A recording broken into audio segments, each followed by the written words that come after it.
Hello भाई लोग। तो पिछले कुछ दिन रेगुलर वीडियो ना आने का रीज़न तो तुम्हें पता ही है, क्योंकि मैं घर के काम में बिजी था और मैं बाय मिस्टेक एक चैप्टर को एक्सप्लेन करना भी भूल गया था, जिसकी वजह से स्टोरी का फ्लो बीच में ही चेंज हो गया। और वो मैंने इसलिए इस वीडियो के अंदर वो वाला पार्ट मैंने कवर कर दिया है। और आप में से कुछ लोगों को लगता है कि वीडियो मैं खुद नहीं बनाता हूँ, तो इस वीडियो को तुम देख सकते हो जो मैंने चला रखी फैंग है, युआन इसमें मैं खुद भैया से वीडियो को इधर एडिट इधर करता हूँ। फैंग युआन और इतने सारे बैक कट्स लगे हुए हैं इस वीडियो के अंदर, तो तुम समझ सकते हो कि एक वीडियो को एडिट करने में कितना ज़्यादा एफर्ट लगते हैं, कितने ज़्यादा टाइम लगता है वॉइस निकालने में, एडिटिंग करने में, स्क्रिप्टिंग करने में। और मैं आपसे बहुत कुछ बातें करना चाहता हूँ और बहुत कुछ बताना चाहता हूँ, बट इतने कम टाइम के अंदर मैं नहीं बता सकता हूँ। इसलिए कभी फ्यूचर में मैंने कभी लाइव किया तो हम ज़रूर से बात करेंगे और आपके सारे डाउट्स को मैं क्लियर करूँगा। और तब तक के लिए तुम वीडियो को एंजॉय करो। तो लास्ट एपिसोड में हमने देखा था कि लिंग लिंग तंग नाना के पास फोन लगा देती है और फैंग युआन बहुत डर जाता है।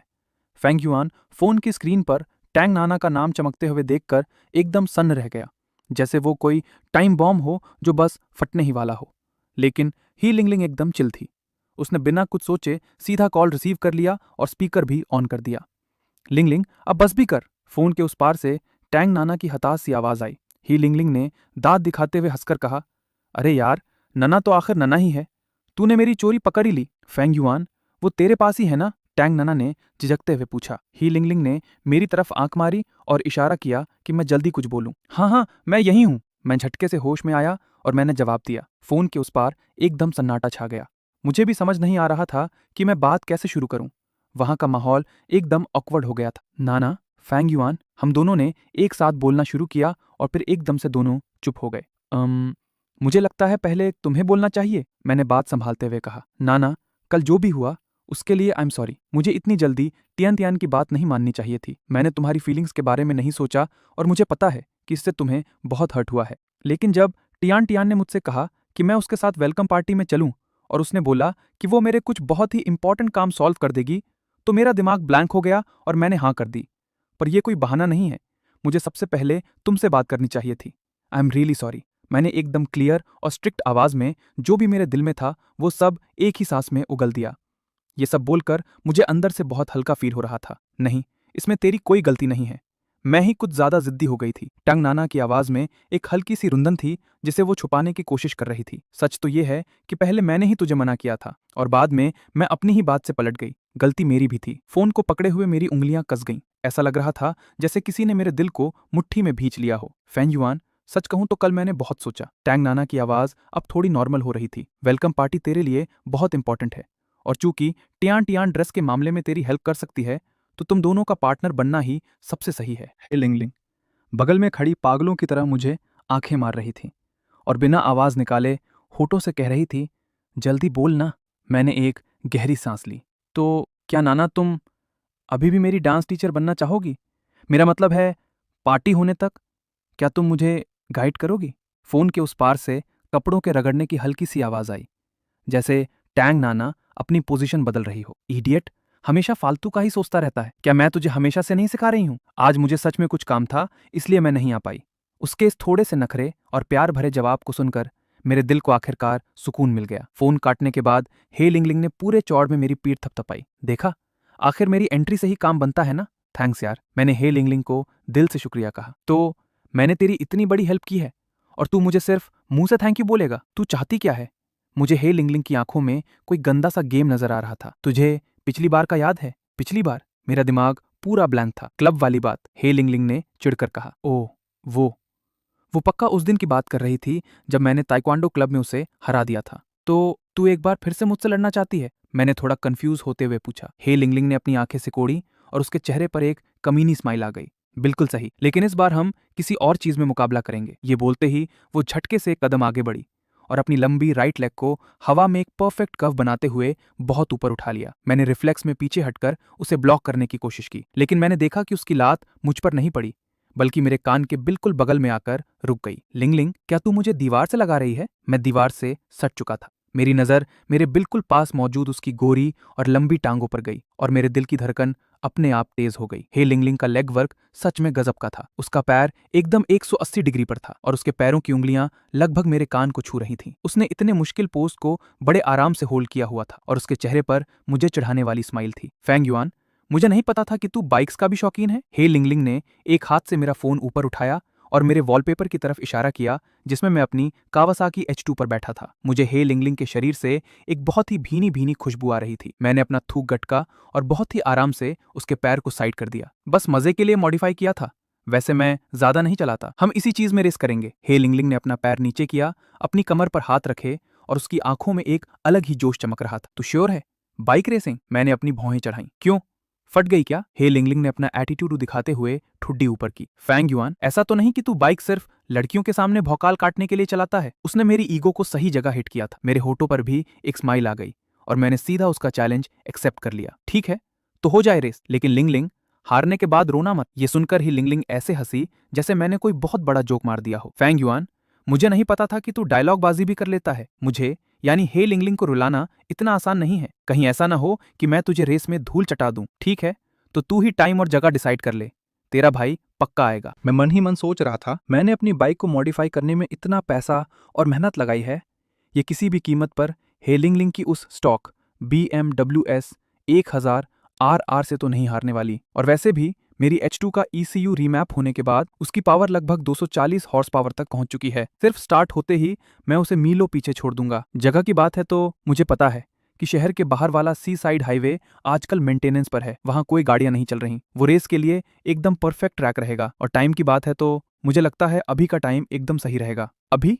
हे लिंगलिंग ने आंख मारी और एक बहुत ही शातिर स्माइल दी। हाँ, कल करे सो आज कर, हम अभी चलेंगे। मैं एक पल के लिए सन्न रह गया। अभी? लेकिन क्या हमें डांस की प्रैक्टिस नहीं करनी थी? कैसा डांस बे? हे लिंगलिंग ने मुझे झटके से बांह से पकड़ा। तू वैसे भी एकदम कचरा डांस करता है और मैं नाना जितनी प्रो तो हूं नहीं कि तुझे सिखा दूं। इससे अच्छा कल उसका इंतजार कर ले, वो आकर तुझे अच्छे से ट्रेन कर देगी। अरे अरे लिंगलिंग, ऐसे गंदे वर्ड्स यूज मत कर। ट्रेन करने से तेरा क्या मतलब है? अरे यार सब एक ही बात। ये ले, मैंने तुझे लोकेशन भेज दी है, कहीं ऐसा ना हो कि डर के मारे तू आए ही ना। हे लिंगलिंग ने अपने फोन की स्क्रीन पर उंगलियां चलाते हुए कहा। हे लिंगलिंग, तेरा भौकाल कुछ ज्यादा ही बड़ा है। रुक, मैं अपनी बाइक निकाल कर लाता हूं। आज तो मैं तुझे तेरी औकात दिखाकर ही रहूंगा। मैं ये बोलते हुए तुरंत डांस रूम से बाहर निकल गया, क्योंकि उसने मुझे सच में ट्रिगर कर दिया था। हे लिंगलिंग ने मुझे जाते हुए देखा। उसके होठों पर एक बहुत ही शातिर स्माइल थी। आखिरकार ये मेरे जाल में फंस ही गया, उसने खुद से फुसफुसाते हुए कहा। उसने झुंझलाते हुए फोन निकाला। हेलो मेजीबो। फोन के उस पार से आवाज आई। ऊपर से ऑर्डर आया है, कल से कंपनी आने की कोई जरूरत नहीं है, और जहां तक मुझे पता है तुम्हें अब कभी भी कंपनी आने की जरूरत नहीं पड़ेगी। क्या? मेजीबो के होश उड़ गए। ये क्या है? बाई तियन कमरे के दरवाजे पर आई और उसने बाहर एक बहुत बड़ा आयताकार पार्सल पड़ा हुआ देखा। वाओ, आखिरकार आ ही गया। मैं आगे बढ़ा और नीचे बैठकर उस पार्सल को चेक करने लगा। लिटिल युआनजी, ये तूने खरीदा है? ये क्या चीज है बे, इतना बड़ा? बाई तियन चुल मचने पर मेरे पास खिसक आई। मैंने 2-3 झटकों में ही वो पार्सल फाड़ दिया और अंदर से एक सागौन की लकड़ी का बड़ा सा बेड बोर्ड निकला। ये क्या है? तांग नाना, जिसने मेरी जैकेट पहन रखी थी, उसका चेहरा ये देखते ही हल्का सा बदल गया। बेड बोर्ड है। मैंने उस खाली बेड की रिपेयरिंग के लिए बहुत पहले कंप्लेंट डाली थी, लेकिन पता नहीं क्यों स्कूल वाले उसे अप्रूव ही नहीं कर रहे। कोई और रास्ता नहीं था तो मैंने खुद ही एक खरीद लिया। मैंने बात करते करते उस भारी बोर्ड को उठाया। अब मुझे तुम लोगों के साथ एक ही बेड पर धक्का मुक्की करके नहीं सोना पड़ेगा। तू अब अकेला सोएगा। ये कब खरीदा तूने? बाई तियन ने उस बोर्ड के किनारे पर हल्की सी लात मारी। उसकी आवाज में एक अजीब सी चिढ़ थी। पिछले हफ्ते ही ऑर्डर किया था, आज जाकर डिलीवरी हुई है। मैंने उस बोर्ड को दीवार के सहारे खड़ा किया। साइज एकदम परफेक्ट है, थोड़ी देर में मैं इसे सेट कर दूंगा। टैंग नाना ने अपना चेहरा दूसरी तरफ घुमा लिया और बहुत ही दबी हुई सी आवाज में बोली, ये तुझे बहुत पहले ही कर लेना चाहिए था। अरे तुम लोगों को बता रहा हूं, इस सागौन की लकड़ी की स्टेबिलिटी एकदम टॉप लेवल की है।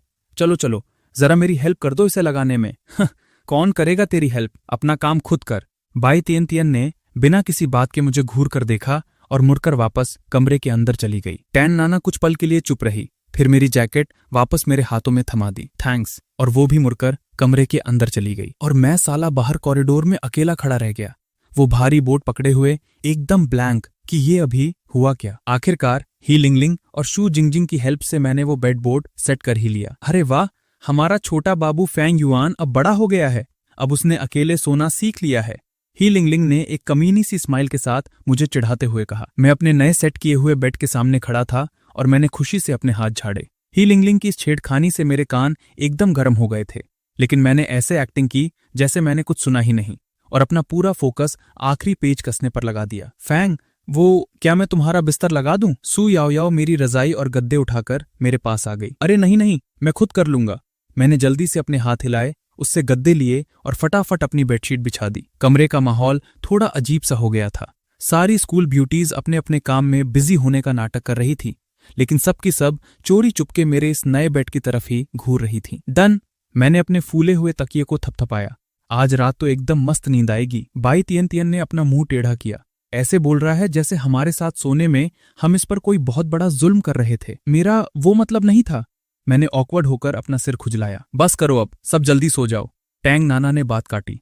कल वेलकम पार्टी है, सबको अपनी एनर्जी बचानी है। मैं अपने उस एकदम नए बेड पर लेटा हुआ था और बस छत को घूरे जा रहा था। जब से मैं इस कमरे में शिफ्ट हुआ था, ये पहली बार था जब मेरे पास अपना खुद का बेड था। लॉजिकली तो मुझे बहुत रिलैक्स फील होना चाहिए था, लेकिन पता नहीं क्यों अंदर से मुझे एक अजीब सा खालीपन महसूस हो रहा था। सिस्टम, तू बता, क्या कल मैं सच में फर्स्ट प्राइज जीत पाऊंगा? मैंने मन ही मन पूछा। ये पक्का नहीं कहा जा सकता, आखिरकार मैंने कभी पार्टिसिपेट थोड़े ही किया है। साले सिस्टम, क्या तू मुझे थोड़ा सा भी तसल्ली नहीं दे सकता? हद है यार, ये दुनिया बचाने के लिए तुझे मेरी ही तो जरूरत है। थोड़ा सा तो इमोशनल सपोर्ट दे दिया कर। होस्ट, आज आप इतने इमोशनल क्यों हो रहे हैं? एक सिस्टम से तसल्ली मांग रहे हैं? क्या आपका दिल टूट गया है? सिस्टम की इस बात ने मेरा मुंह ऐसा बंद किया कि मैं काफी देर तक कुछ बोल ही नहीं पाया। दिल टूट गया मेरी जूती। मुझे बस अचानक से ऐसा फील हो रहा है कि इस दुनिया में बहुत से ऐसे लोग हैं जिन्हें मैं खोना नहीं चाहता, और उन सब की किस्मत का बोझ बिना किसी वजह के मेरे कंधों पर आ गया है। अगर मैं हार गया। होस्ट, तुम साले एकदम बेवकूफ हो। तो तूने क्या बोला बे? मुझे लगा शायद मैंने कुछ गलत सुन लिया है। मैंने बेड पर पड़े पड़े अपनी आंखें फाड़ ली। साला, मुझे एक सिस्टम गालियां दे रहा है। मैंने कहा होस्ट, तुम साले एक नंबर के बेवकूफ हो। मैं झटके से अपने बेड से उछलने ही वाला था। तेरी तो। ध्यान से सुनो होस्ट। सिस्टम की उस रोबोटिक आवाज में आज पहली बार एक इमोशन फील हो रहा था। तुम्हें किसी की किस्मत का बोझ उठाने की कोई जरूरत नहीं है। तुम्हें बस खुद पर फोकस करना है और अपना 100% देना है। बस इतना काफी है। मैं एकदम सुन्न रह गया। सिस्टम की ये बात मेरे सिर पर किसी हथौड़े की तरह लगी। क्या तुम खुद को कोई मसीहा समझते हो? अपनी औकात से बाहर मत सोचो। दुनिया तुम्हारे बिना भी वैसी ही चलती रहेगी। अगर तुम फेल हो गए तो अगला होस्ट आकर लॉन्ग ऑटियन को रोकेगा। एंडिंग सिर्फ दो ही हो सकती हैं, या तो हम उस रीबर्थ वाले कमीने को रोकने में सक्सेसफुल होंगे, या फिर ये दुनिया शट डाउन हो जाएगी। लेकिन चाहे जो भी हो, हम हार नहीं मानेंगे। क्या तुम्हें लगता है कि सिर्फ तुम्हें ही इन लोगों की फिक्र है? मैं तुम्हें बता दूं, मैं इस दुनिया के लोगों से किसी भी और से ज्यादा प्यार करता हूं, तुमसे भी ज्यादा। इसलिए अभी के अभी अपने होश में आओ और खड़े हो जाओ, वरना मैं साला तुम्हारे फोन को रिमोट कंट्रोल से बम की तरह उड़ा दूंगा। मैंने एक हल्की सी स्माइल दी। सिस्टम, तू साला चीज तो बड़ी मस्त है। पता नहीं क्यों, पर इस तरह गालियां खाने के बाद भी मुझे बहुत रिलैक्स फील हो रहा है। फैंग युआन भैया, इधर इधर। फैंग युए ने एक लाइट पिंक कलर की प्यारी सी फॉर्मल ड्रेस पहनी हुई थी और वो पार्टी हॉल के एंट्री गेट पर पागलों की तरह हाथ हिला रही थी। आज उसने बहुत ही हल्का और प्यारा सा मेकअप किया था और उसके बालों के सिरे वेवी कर्ल्स में थे। वो एकदम किसी खुशी से उछलती हुई छोटी तितली जैसी लग रही थी। मैंने उसे अनदेखा करने की एक्टिंग की और अपने बगल में चल रहे जी बॉक्सियाओं के साथ आगे बढ़ता रहा। कमीने भैया, क्या इग्नोर करने का नाटक कर रहे हो? फैंग यूयू मुंह फुलाकर मेरे पीछे भागी और झटके से मेरी शर्ट की स्लीव पकड़ ली। मैं स्पेशली आधा घंटा पहले आकर तुम्हारा इंतजार कर रही थी। तब जाकर मैं मुस्कुराते हुए पलटा और उसके बालों को प्यार से सहलाया। अरे, मैं तो बस तेरे साथ मजे ले रहा था। आज तू इतनी सुंदर लग रही है कि मैं तो तुझे पहचान ही नहीं पाया। ये सुनते ही फैंग यूयू का सारा गुस्सा छूमंतर हो गया। वो खुशी से हवा में उड़ते हुए एक गोल चक्कर घूमी। वो तो मैं हूं ही। क्यों? अपने भाई की इज्जत बढ़ा दी ना मैंने। भाई, मुझे सच में तुझसे जलन हो रही है। जी बोशाओ ने पास खड़े होकर आह भरते हुए कहा। एक तो तू बाय स्कूल ब्यूटी का डांस पार्टनर बन गया और ऊपर से तेरे पास यूयू जैसी इतनी प्यारी और चिपकू बहन है। एक मेरी बहन है जो दिन भर बस खूंखार बनी रहती है। जी बोशाओ भैया, मेरे भाई बहुत हैंडसम और स्वीट हैं। आप तो उनके आसपास भी नहीं फटक सकते। फेंग यूयू ने ये बोलते हुए अपना सिर दोबारा मेरे हाथ पर रगड़ा। ठीक है बाबा, ठीक है। तुम भाई बहन का प्यार महान है। जी बोक्शाओ ने हार मानते हुए अपने हाथ ऊपर उठा लिए। वैसे सच कहूं तो जी बोशाओ भैया जैसे ठरकी लड़के की डांस पार्टनर तो कोई लड़की नहीं बनना चाहती होगी। फेंग यूयू ने अपना मुंह छुपाकर हंसते हुए मजे लिए। अरे यार, लगता है इस बार मुझे यूयू का दिल तोड़ना पड़ेगा। जी बोक्शाओ ने एक रहस्यमय मुस्कान के साथ आंख मारी और अपना फोन निकालकर हवा में हिलाया। छोटी बहन यूतियन ने मेरी डांस पार्टनर बनना एक्सेप्ट कर लिया है और वो अभी चेंजिंग रूम में अपनी ड्रेस पहन रही है। ये सुनते ही मेरी सांस अटक गई। और मुझे जोर से खांसी का दौरा पड़ गया। क्या जाओ यूतियन? मेरे दिल की धड़कन एक पल के लिए रुक सी गई। अगर वो डांस करते करते अचानक वापस आदमी में बदल गई तो क्या जी बोशाओ का दिमाग फट नहीं जाएगा? या फिर क्या उसने अपने जेंडर को कंट्रोल करना सीख लिया है? ठीक उसी टाइम लॉन्ग ऑटियन ने स्कूल ऑडिटोरियम के दूसरे एंट्री गेट से अपनी भौकाली एंट्री मारी। वाओ, क्या वही लॉन्ग फैमिली के यंग मास्टर हैं? मानना पड़ेगा, बंदा हैंडसम तो बहुत है, हाँ, लेकिन शक्ल से थोड़ा कमजोर और थका हुआ लग रहा है ना? सच में यार। और जरा उसके चलने का स्टाइल तो देखो, उसके पैर अंदर की तरफ क्यों मुड़े हुए हैं? वो ऐसे लंगड़ा कर क्यों चल रहा है? अरे क्या तुम लोगों को नहीं पता? मैंने सुना है लॉन्ग यंग मास्टर एक गे है। एक लंबी नीले रंग की ड्रेस पहने शेन चिंग-क्यू चुपचाप लॉन्ग ऑटियन के पीछे चल रही थी और उसने अपने हाथों में एक बैसाखी पकड़ी हुई थी ताकि जरूरत पड़ने पर अपने यंग मास्टर के काम आ सके। चिंग-च्यू, पता लगाओ कि शू जिंगजिंग और बाकी स्कूल ब्यूटीज अभी कहाँ हैं। यंग मास्टर, टैंग नाना को छोड़कर जो डांस फ्लोर के बैकस्टेज अपनी परफॉर्मेंस की तैयारी कर रही है, बाकी सब चेंजिंग रूम में है। बहुत बढ़िया, तो फिर सीधा चेंजिंग रूम के पास चलो। आज मुझे इन सारी स्कूल ब्यूटीज का एक साथ शिकार करना है। लॉन्ग ऑटियन ने अपने चेहरे पर लगे सनग्लासेस को सेट किया और लंगड़ाते हुए भी लंबे लंबे कदम भरकर उस तरफ बढ़ने लगा। अजीब है, यंग मास्टर को लड़के और लड़कियां दोनों कब से पसंद आने लगे। शेन चिंग-च्यू अंदर से पूरी तरह कंफ्यूज थी, लेकिन फिर भी वो चुपचाप उसके पीछे चलती रही। रात के 7 बजने की घंटी के साथ ही एक बहुत ही सुकून भरा म्यूजिक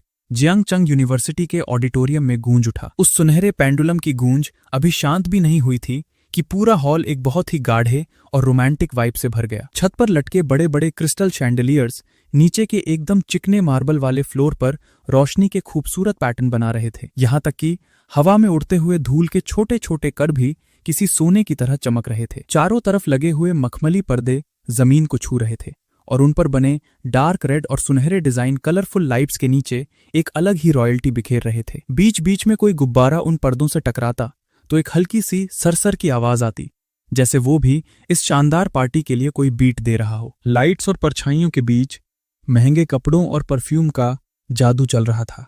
टीचर्स और स्टूडेंट्स 2-3 के ग्रुप्स में खड़े होकर गपशप कर रहे थे। लड़कियों के हंसने की मीठी आवाजें दूर से आ रहे पियानो के म्यूजिक के साथ मिक्स हो रही थीं। अलग अलग ब्रांड्स के परफ्यूम, हेयर जेल की महक, डिजर्ट्स की मिठास और शैंपेन का वो हल्का सा नशा, सब कुछ हवा में घुलकर एक ऐसी खुशबू बना रहा था जो किसी के भी दिल की धड़कनें तेज कर दे। आहा, यही तो जवानी का असली पीक है। मुझे ऐसा लग रहा है जैसे मैं 10 साल जवान हो गया हूँ। जियांगचंग यूनिवर्सिटी के प्रिंसिपल गाओ युलियांग ने अपने उड़े हुए बालों पर हाथ फेरा और अपने बगल में खड़े एक बहुत ही सीरियस शक्ल वाले अधेड़ उम्र के आदमी को देखकर हंसते हुए कहा, बूढ़े गाओ, तू हर साल यही घिसा पिटा डायलॉग मारता है। अगर तेरे इस कैलकुलेशन के हिसाब से चलें तो तेरी उम्र अब तक माइनस में चली जानी चाहिए थी। उस आदमी ने बिना किसी इंटरेस्ट के अपना मुंह टेढ़ा किया। हा, भाई तू आज भी उतना ही मजाक किया है। वैसे तेरी बेटी भी तो आज नीचे इस पार्टी में है ना? उस आदमी ने हाँ में बस हल्का सा सिर हिला दिया, लेकिन कुछ ही सेकंड्स बाद उसकी नजरें सीधा मुझ पर आकर टिक गईं। मैं उस वक्त डांस फ्लोर के किनारे फेंग यूयू के साथ मस्ती कर रहा था। मुझे देखते ही उसके चेहरे के एक्सप्रेशंस थोड़े से बदले और फिर उसके होंठों पर एक बहुत ही हल्की सी मुस्कान आ गई। ठीक उसी टाइम पूरे हॉल की लाइट्स एकदम से डिम हो गईं। वहां खड़े हर एक इंसान की नजरें रेड कारपेट के आखिरी छोर पर जा टिकीं। वहां पता नहीं कब धुंधले अंधेरे के बीच एक लंबी और बेहद खूबसूरत लड़की की परछाई खड़ी हो गई थी। उसके फिगर और डिजाइन का सैल्यूट इतना परफेक्ट था कि पूरे हॉल में पिन ड्रॉप साइलेंस छा गया और जैसे ही स्पॉटलाइट की रोशनी उस पर पड़ी, खूबसूरती की देवी साक्षात जमीन पर उतर आई। रोशनी किसी तारों की नदी की तरह ऊपर से गिर रही थी और रेड कार्पेट के आखिर में खड़े उस धुंधले से साए पर आकर फोकस हो गई। पूरा हॉल अचानक से एकदम शांत हो गया, यहाँ तक कि लोगों के सांस लेने की आवाज भी साफ सुनाई दे रही थी। ये वो थी। मेरा गला अचानक से सूखने लगा और मेरे हाथ में पकड़ा शैंपेन का ग्लास बस फिसलने ही वाला था। टैंग नाना उस रोशनी के घेरे के बीचों बीच खड़ी थी। उसने रात के अंधेरे जैसी एकदम काली स्ट्रैपलेस ड्रेस पहन रखी थी और 2 सिल्वर चेन्स उसके परफेक्ट फिगर और डीप क्लीवेज को हाईलाइट कर रही थी। ड्रेस के ऊपर के हिस्से पर खूबसूरत लेस और छोटे छोटे हीरो का काम था और नीचे का हिस्सा एक मरमेड स्कर्ट की तरह नीचे आ रहा था। जब वो हल्का सा भी हिलती तो ड्रेस से बाहर दिख रही उसकी टांगे मोतियों की तरह चमक उठती। उसके हमेशा सीधे और काले रहने वाले बालों का आज एक क्लासी फ्रेंच बन बना हुआ था। कुछ लटे उसकी इयररिंग्स के पास झूल रही थी, जो उसे और भी ज्यादा हॉट और सेक्सी बना रही थी। ये तो नाना दीदी है। फांग यूयू ने मेरे बगल में धीरे से चिल्लाते हुए मेरा हाथ कसकर पकड़ लिया। टैंग नाना धीरे धीरे आगे बढ़ी। उसकी क्रिस्टल हाई हील्स मार्बल के फर्श पर क्लिक क्लिक किए क्रिस्प आवाज कर रही थी। उसका मेकअप एकदम परफेक्ट था, ज्यादा लाउड नहीं, बस आंखों के कोनों पर कुछ छोटे क्रिस्टल्स लगे थे जो उसके लाल होठों के साथ रोशनी में हल्के हल्के चमक रहे थे। वैसे भी उसके जैसी अप्सरा को किसी एक्स्ट्रा मेकअप की जरूरत ही क्या थी। वो जिस ग्रेस और एटीट्यूड के साथ चल रही थी, सबकी नजरें बस उसी का पीछा कर रही थी। ये ऑरा, ये भौकाल सिर्फ और सिर्फ टैंग नाना का ही हो सकता था। ओ माय गॉड, ये तो अपने कॉलेज की सबसे खूबसूरत लड़की टैन है। आसपास लोगों की खुसर फुसर शुरू हो गई, लेकिन टैंग नाना को जैसे कुछ सुनाई ही नहीं दे रहा था। उसकी नजरें भीड़ में किसी को ढूंढ रही थी और फिर हमारी नजरें मिली। मुझे लगा जैसे किसी ने मेरे दिल पर जोर से मुक्का मार दिया हो। टैंग नाना की आंखों में एक ऐसी चमक थी जो मैंने पहले कभी नहीं देखी थी, जानी पहचानी भी और एकदम अनजान भी। मैं अपनी नजरें उससे हटा ही नहीं पा रहा था। और सबसे बड़ी बात, मैंने देखा कि इस वक्त उसकी उन खूबसूरत आंखों में सिर्फ और सिर्फ मेरा साया नजर आ रहा था। कसम से उसकी इस एक झलक ने मेरे पीछे खड़े कई लड़कों को सीधे घुटने टेकने पर मजबूर कर दिया था। टैंग नाना की एंट्री ने पूरे हॉल में कुछ पल के लिए सन्नाटा ला दिया था और फिर अचानक से तालियों और चीखों का शोर गूंज उठा। भाई, नाना दीदी अभी तुम्हें ही देख रही थी, फांग यूयू ने मुझे धीरे से याद दिलाया। अरे ऐसा कुछ नहीं है। मैंने एक गहरी सांस ली, अपना ग्लास वेटर की ट्रे पर रखा और अपना बो टाई ठीक किया। अब मैं आर्ट्स एंड ह्यूमैनिटीज डिपार्टमेंट के डांस सेक्शन की फ्रेशमैन रिप्रेजेंटेटिव टैंग नाना को ओपनिंग परफॉर्मेंस के लिए बुलाना चाहूंगा। होस्ट की आवाज स्पीकर से पूरे हॉल में गूंज उठी। रोशनी फिर से कम हो गई और सिर्फ एक स्पॉटलाइट टैंग नाना का पीछा करने लगी। जब वो डांस फ्लोर के बीच में गई, म्यूजिक धीरे धीरे शुरू हुआ, एक बहुत ही सुकून देने वाली पियानो की धुन। टैंग नाना उस रोशनी में खड़ी थी। उसने धीरे से अपने हाथ उठाए। पहले नोट के बजते ही उसका शरीर पानी की लहरों की तरह फ्लो करने लगा। उसके हर एक स्पिन के साथ उसकी ड्रेस फूलों की पंखुड़ियों की तरह खिल उठती। उसकी लंबी गर्दन किसी हंस जैसी लग रही थी और हवा में घूमती उसकी उंगलियां ऐसा लग रहा था जैसे कोई सिल्वर लाइट की लकीर छोड़ रही हो। वो सच में कितनी परफेक्ट है, मैं अपने आप ही बुदबुदाया। फांग युआन, भाई तू इसी में खुश रह ले। क्या तेरे लिए अपनी वो डांस पार्टनर जो कॉलेज की ब्यूटी है वो काफी नहीं है? माना कि आज तेरा लुक थोड़ा सही लग रहा है, पर वो नाना है जिस लड़की को बड़े बड़े लोग नहीं पटा पाए, उसके सपने तू मत देख। मैं तो सोच भी नहीं सकता कि उसे गले लगाकर सोने में कितनी अच्छी फील आती होगी, जी बॉक्सियाओ ने हंसते हुए कहा। उसकी नजरें डांस फ्लोर पर उस फिगर से हट ही नहीं रही थी। टैंग नाना गोल गोल घूम रही थी और उसकी ड्रेस एक खिले हुए काले गुलाब की तरह उड़ रही थी। उसका चेहरा एकदम फोकस और इस पल में खोया हुआ था। वो पूरी तरह से डांस की दुनिया में डूब चुकी थी। तभी मुझे याद आया कि पार्टी तो शुरू हो चुकी है, लेकिन बाई तियान तियन अभी तक कहीं नजर नहीं आई थी। पियानो की आखिरी धुन हॉल में धीरे धीरे शांत हुई और टैंग नाना ने एक क्लासी हाफ स्क्वाट के साथ अपना सोरो डांस खत्म किया। हॉल की सारी लाइट्स फिर से जल उठी और तालियों की गड़गड़ाहट से पूरा हॉल गूंजने लगा। मैं रोबोट की तरह बस तालियां बजा रहा था, पर मेरी नजरें भीड़ में लगातार किसी को ढूंढ रही थीं। मेरी उंगलियां अनजाने में शैंपेन के ग्लास पर टैप कर रही थीं। मैं बाई तियन तियन को ढूंढ रहा था। भाई, तियन तियन दीदी अभी तक क्यों नहीं आई? फांग यूयू ने मेरी स्लीव खींचते हुए धीरे से पूछा। मैं उसे एक और बार कॉल करके देखता हूं। मैंने तीसरी बार अपना फोन निकाला, लेकिन स्क्रीन पर अभी भी आउट ऑफ सर्विस एरिया ही आ रहा था। मामला गड़बड़ लग रहा है, कहीं कुछ हो तो नहीं गया? तभी एक चेहरा मेरी नजर में आया। मेरी आंखें चमक उठी और मैं जल्दी से उसके पास गया। अरे शू याओ याओ, तो तुम यहाँ हो? शू याओ याओ ने वो पर्पल कलर की ड्रेस पहन रखी थी। वो हाथ में जूस का ग्लास लिए डांस फ्लोर की तरफ देख रही थी। मेरी आवाज सुनकर उसने झटके से सिर उठाया और उसके गालों पर अचानक से लाल रंग छा गया। फांग फांग, तुम? वो हकलाते हुए बोली। नर्वसनेस में उसकी उंगलियां एक दूसरे से उलझने लगी। क्या तुमने तियन तियन को कहीं देखा है? मैंने उसे कई बार कॉल किया, पर वो उठा नहीं रही है। मुझे सोचने दो। जब हम सब वहां से आ गए थे, तब तियन तियन ने कपड़े बदलना शुरू किया था, लेकिन इस बात को तो पूरा 1 घंटा हो चुका है। शू याओ याओ ने अपना सिर टेढ़ा करके याद करते हुए कहा। मेरे इतने करीब आने से उसके कान शर्म से लाल हो रहे थे। 1 घंटा पहले? मेरे माथे पर चिंता की लकीरें खिंच गई। फिर तो उसे अब तक यहाँ आ जाना चाहिए था। उस वक्त मुझे नहीं पता था कि चेंजिंग रूम के अंदर बाई तियन तियन किस दर्द से गुजर रही थी। इतना दर्द हो रहा है, बिल्कुल ताकत ही नहीं बची है। चेंजिंग रूम के अंदर बाई तियन तियन फर्श पर बेबस पड़ी थी। उसका एक पैर एक बड़े से गिरे हुए रैक के नीचे बुरी तरह दब चुका था। उसने दोबारा उस रैक को धकेलने की कोशिश की, पर दर्द के मारे उसकी चीख निकल गई। पास ही पड़े उसके फोन की स्क्रीन पूरी तरह चकनाचूर हो चुकी थी। टाइम बस खत्म ही होने वाला था। उस वक्त वो खुद को कोस रही थी कि वो इतनी बेवकूफ क्यों है। वो बस उस एक बो टाई को निकालने के लिए उस रैक पर चढ़ गई थी। मैं भी कितनी बड़ी बेवकूफ हूं। जब मैंने उससे पहले ही कह दिया था कि वो ब्लैक वाला पहन ले, तो फिर ये सब करने की क्या जरूरत थी। अब सब कुछ बर्बाद हो गया। वो खुद पर ही गुस्सा कर रही थी। तभी मैं भागता हुआ वहां पहुंचा और मैंने जोर जोर से दरवाजा पीटना शुरू किया। तियन, क्या तुम अंदर हो? मेरी घबराई हुई आवाज सुनकर बाई तियन ने झटके से अपना सिर उठाया। उसकी आंखें एकदम लाल हो चुकी थी। थैंक गॉड, छोटा युआन मुझे बचाने आ गया। मुझे पता था कि वो मुझे पक्का ढूंढ लेगा। छोटे युआन, मैं यहां हूं, वो चिल्लाई, पर उसकी आवाज किसी मच्छर की भिनभिनाहट जितनी धीमी थी, जो बाहर बज रहे लाउड म्यूजिक के शोर में पूरी तरह दब गई थी। बाई तियन ने अपने होंठ काटे और अपनी पूरी ताकत लगाकर फर्श पर पड़ी अपनी हाई हील उठाई और उसे दरवाजे पर दे मारा। बैंग! तियन! मैंने बाहर से दरवाजे का हैंडल जोर जोर से घुमाया, पर वो किसी चीज में अटका हुआ था। तब बाई तियन को याद आया कि दरवाजा तो अंदर से लॉक है। दरवाजा नहीं खुल रहा है। मेरी आवाज में अब साफ डर झलक रहा था। तियन, तुम ठीक तो हो? क्या हुआ अंदर? मेरा पैर रैक के नीचे दब गया है।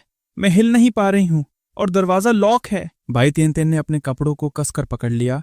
उसके माथे पर पसीने की बूंदें साफ चमक रही थीं। तुम थोड़ा पीछे हट जाओ, मैं दरवाजा तोड़ने वाला हूं। मेरी आवाज अब एकदम फर्म हो चुकी थी। बाई तियन ने पूरी कोशिश करके खुद को थोड़ा पीछे खिसकाया। थड! एक बहुत तेज आवाज आई और पूरा दरवाजा बुरी तरह हिल गया। थड! मैंने दूसरी बार लात मारी और लॉक के पास दरारें पड़ने लगी। बस एक बार और। मेरी तीसरी लात पड़ते ही दरवाजा आखिरकार टूटकर खुल गया। जब मैंने बाई तियन को फर्श पर सिकुड़कर पड़े हुए देखा तो मेरी आंखें फटी की फटी रह गईं। उसका चेहरा एकदम पीला पड़ चुका था, पर फिर भी वो हिम्मत करके मुझे देखकर मुस्कुरा रही थी। छोटे युवा, तुम बहुत लेट आए। चुपचाप रहो, मैं इस कबाड़ को हटाता हूं, मैंने कहा और 3 लंबे कदम बढ़ाकर उसके पास पहुंच गया। मैंने बहुत ही सावधानी से उस भारी मेटल रैक को उठाया जो उसके टखने पर गिरा हुआ था। बाई तियन का दाहिना टखना सूजकर एक छोटे से बन जैसा हो गया था और उसकी स्किन का रंग नीला बैंगनी सा हो गया था, जो देखने में ही बहुत डरावना लग रहा था। उसने अपने निचले होठ को जोर से काट रखा था और अपने नाखूनों को अपनी हथेलियों में गड़ा लिया था ताकि दर्द की एक भी आवाज उसके मुंह से ना निकले। पागल हो क्या तुम?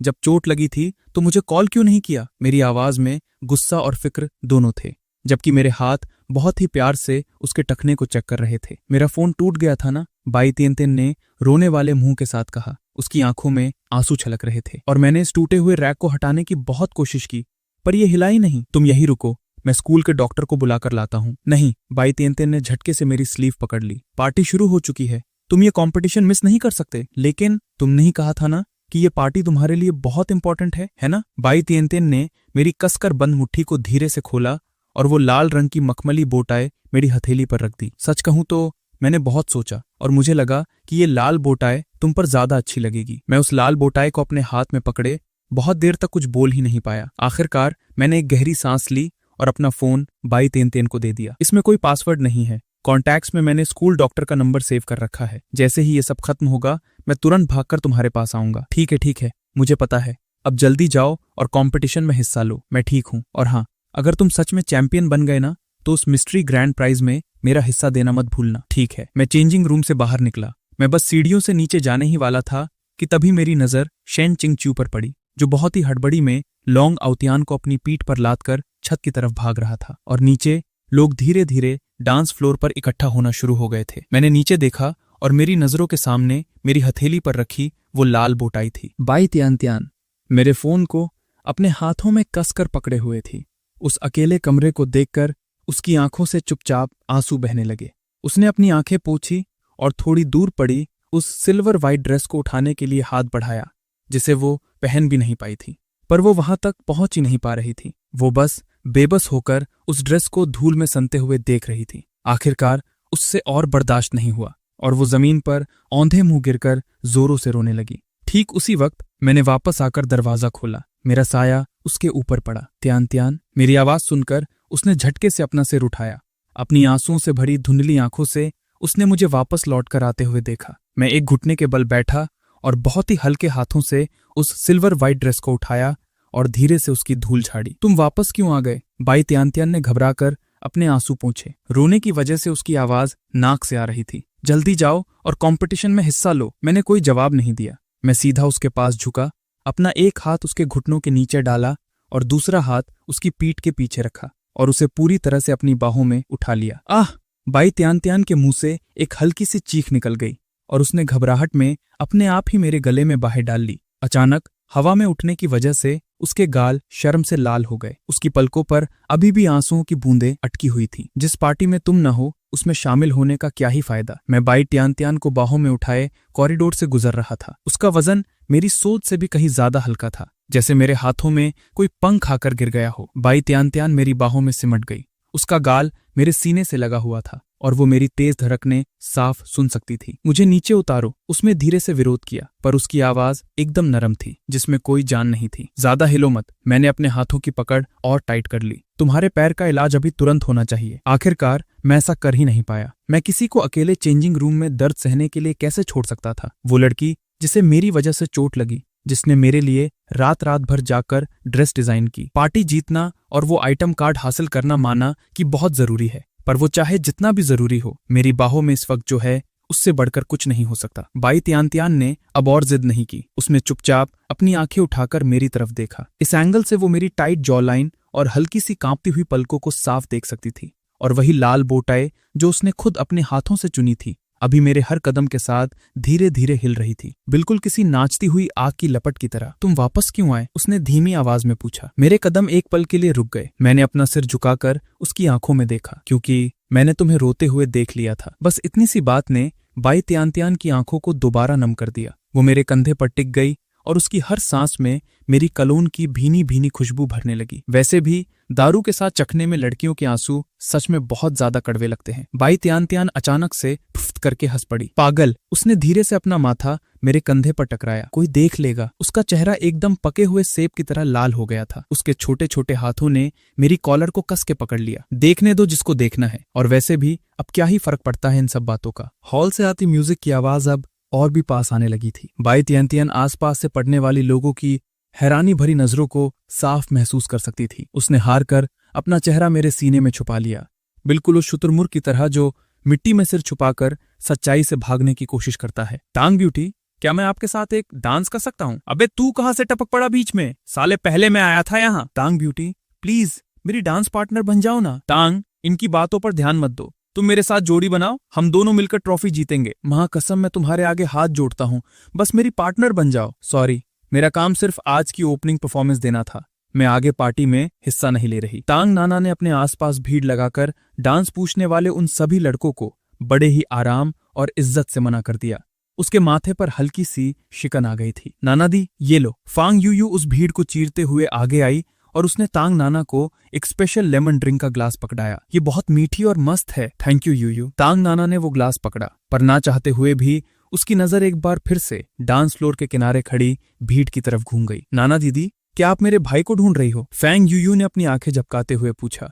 वो जानबूझकर ऐसे पूछ रही थी जैसे उसे कुछ पता ही ना हो। कहाँ? ऐसा कुछ नहीं है। वो चेंजिंग रूम में तियान तियान दीदी को ढूंढने गया है। लगता है वहां कुछ पंगा हो गया है। फांग यूयू की बात सुनकर टांग नाना का दिल धक से रह गया और उसकी उंगलियों ने अनजाने में ही अपने ग्लास को कसकर पकड़ लिया। वो अभी आगे की डिटेल्स पूछने ही वाली थी कि हॉल का म्यूजिक बदल गया। पार्टी का डांस बस शुरू ही होने वाला था। छोड़ो, अब इन सब से मेरा कोई लेना देना नहीं है। बस उम्मीद करती हूँ कि वो दोनों ठीक हो, उसने मन में सोचा। सभी लोग ध्यान दे, कपल डांस का राउंड अब शुरू होने वाला है। सेंट्रल हॉल का डांस फ्लोर ओपन हो चुका है। होस्ट की आवाज स्पीकर के जरिए पूरे हॉल में गूंज उठी। प्लीज अपने अपने डांस पार्टनर के साथ आए और इस पार्टी को फुल एंजॉय करें। टांग नाना रेस्ट एरिया के कोने में खड़ी थी। डांस फ्लोर पर एक एक करके इकट्ठा हो रहे उन कपल्स को देखकर उसे अंदर से एकदम खालीपन महसूस हो रहा था। उसने अपनी लेमन ड्रिंक का एक घूंट लिया और उस खट्टे कड़वे स्वाद ने उसकी जीभ को सुन्न सा कर दिया। छह, इसमें मीठा कहाँ से है? मैं फिर से फैंग यूयू के हाथों बेवकूफ बन गई। नाना, तभी पीछे से एक जानी पहचानी आवाज आई। टांग नाना का शरीर झटके से कांप उठा और उसकी धड़कनें अचानक तेज हो गई। उसने धीरे से मुड़कर देखा और मैं बाई तियान तियान को अपनी बाहों में उठाए उसी की तरफ चला आ रहा था। टांग नाना की आंखें फटी की फटी रह गई। मैंने वो स्टारी ब्लू सूट पहन रखा था और मेरे कॉलर पर वही लाल बोटाई लगी थी और बाई तियान तियान मेरी बाहों में सिकुड़ी हुई थी। उसका टखना साफ तौर पर सूजा हुआ दिख रहा था। नाना, मैं तेजी से कदम बढ़ाता हुआ उसके सामने पहुंचा। मेरी आवाज में घबराहट साफ झलक रही थी। तियान तियान के पैर में चोट लग गई है, इसका तुरंत इलाज करना होगा। स्कूल के डॉक्टर का रूम किस तरफ है? तांग नाना एक पल के लिए सुन्न रह गई, लेकिन फिर वो तुरंत होश में आई। मेरे पीछे आओ। तांग नाना ने अपना ग्लास नीचे रखा और भीड़ को चीरते हुए मुझे तेजी से रास्ता दिखाने लगी। उसकी हाई हील्स मार्बल के फर्श पर क्लिक क्लिक की तेज आवाज कर रही थी और उसकी काली ड्रेस का स्कर्ट उसके हर कदम के साथ हवा में उड़ रहा था। मैंने बाई तियन को कसकर अपनी बाहों में पकड़ रखा था। मैं उस पतली सी ड्रेस के आर पार भी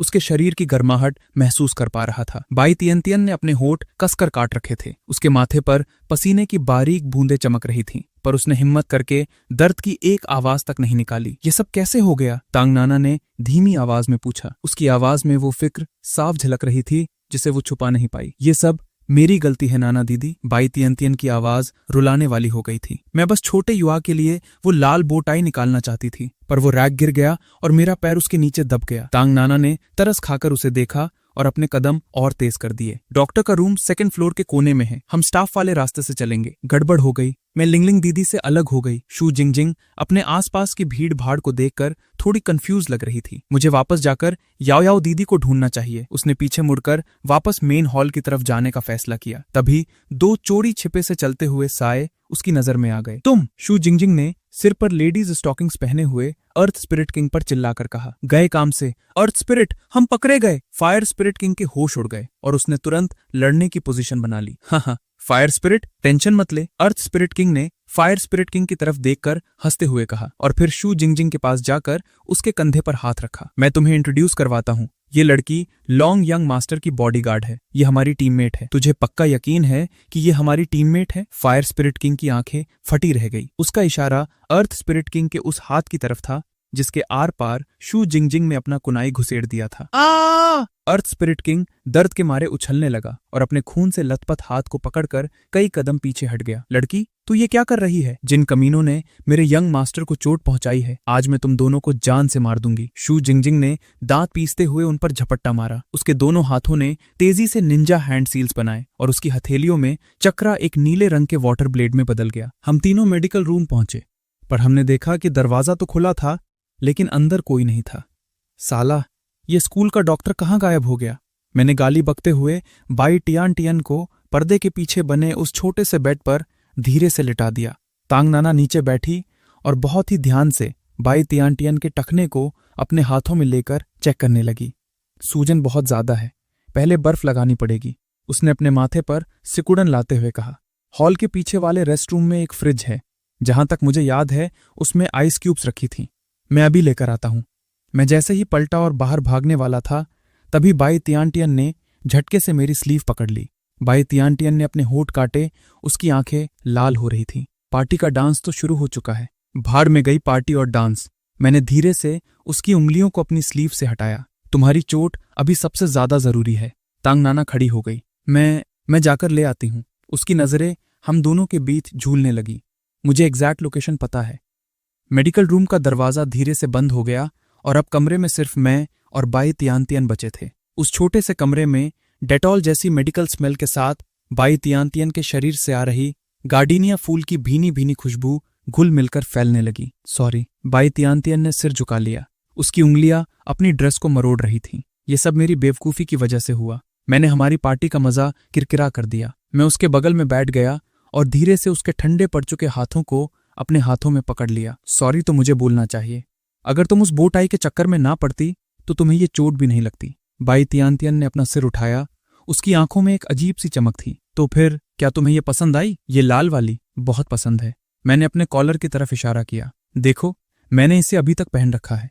बाई तियन अचानक से मेरे करीब आई और उसने धीरे से मेरे गाल पर एक किस कर दिया। मैं एकदम सन्न रह गया। गाल पर जहां उसने मुझे चूमा था वो जगह किसी गर्म लोहे की तरह जलने लगी थी। तियन, वो बस तुम्हारे लिए एक रिवॉर्ड था, क्योंकि आज तुमने हीरो की तरह मेरी जान बचाई है। कुछ और मत सोचने लग जाना। बाई तियन ने अपना टमाटर जैसा लाल चेहरा दूसरी तरफ घुमा लिया। उसकी उंगलियां अनजाने में ही अपने बालों के सिरों को घुमाने लगी। अच्छा, ऐसा है क्या? मैंने कंफ्यूज्ड होकर अपना सिर खुजलाया। बाई तियन ने तिरछी नजर से मुझे देखा और मुंह पर हाथ रखकर चोरी चुपके हंसने लगी। कितना बड़ा बुद्धू है, उसने मन में सोचा। मुझे तो लगता है कि मेरे सिवाय इस बुद्धू को और कोई नहीं झेलेगा। साला, इस बेवकूफ की तो लॉटरी लग गई। तो ये आदमी हे लिंगलिंग का बाप है? अरे तो आप अंकल जी हैं। लॉन्ग ऑटियन को अंदर ही अंदर बहुत पछतावा हुआ। उसने तुरंत अपना रंग बदला और चेहरे पर एक मक्खन लगाने वाली चापलूस स्माइल चिपका ली। अरे गलतफहमी हो गई, गलतफहमी।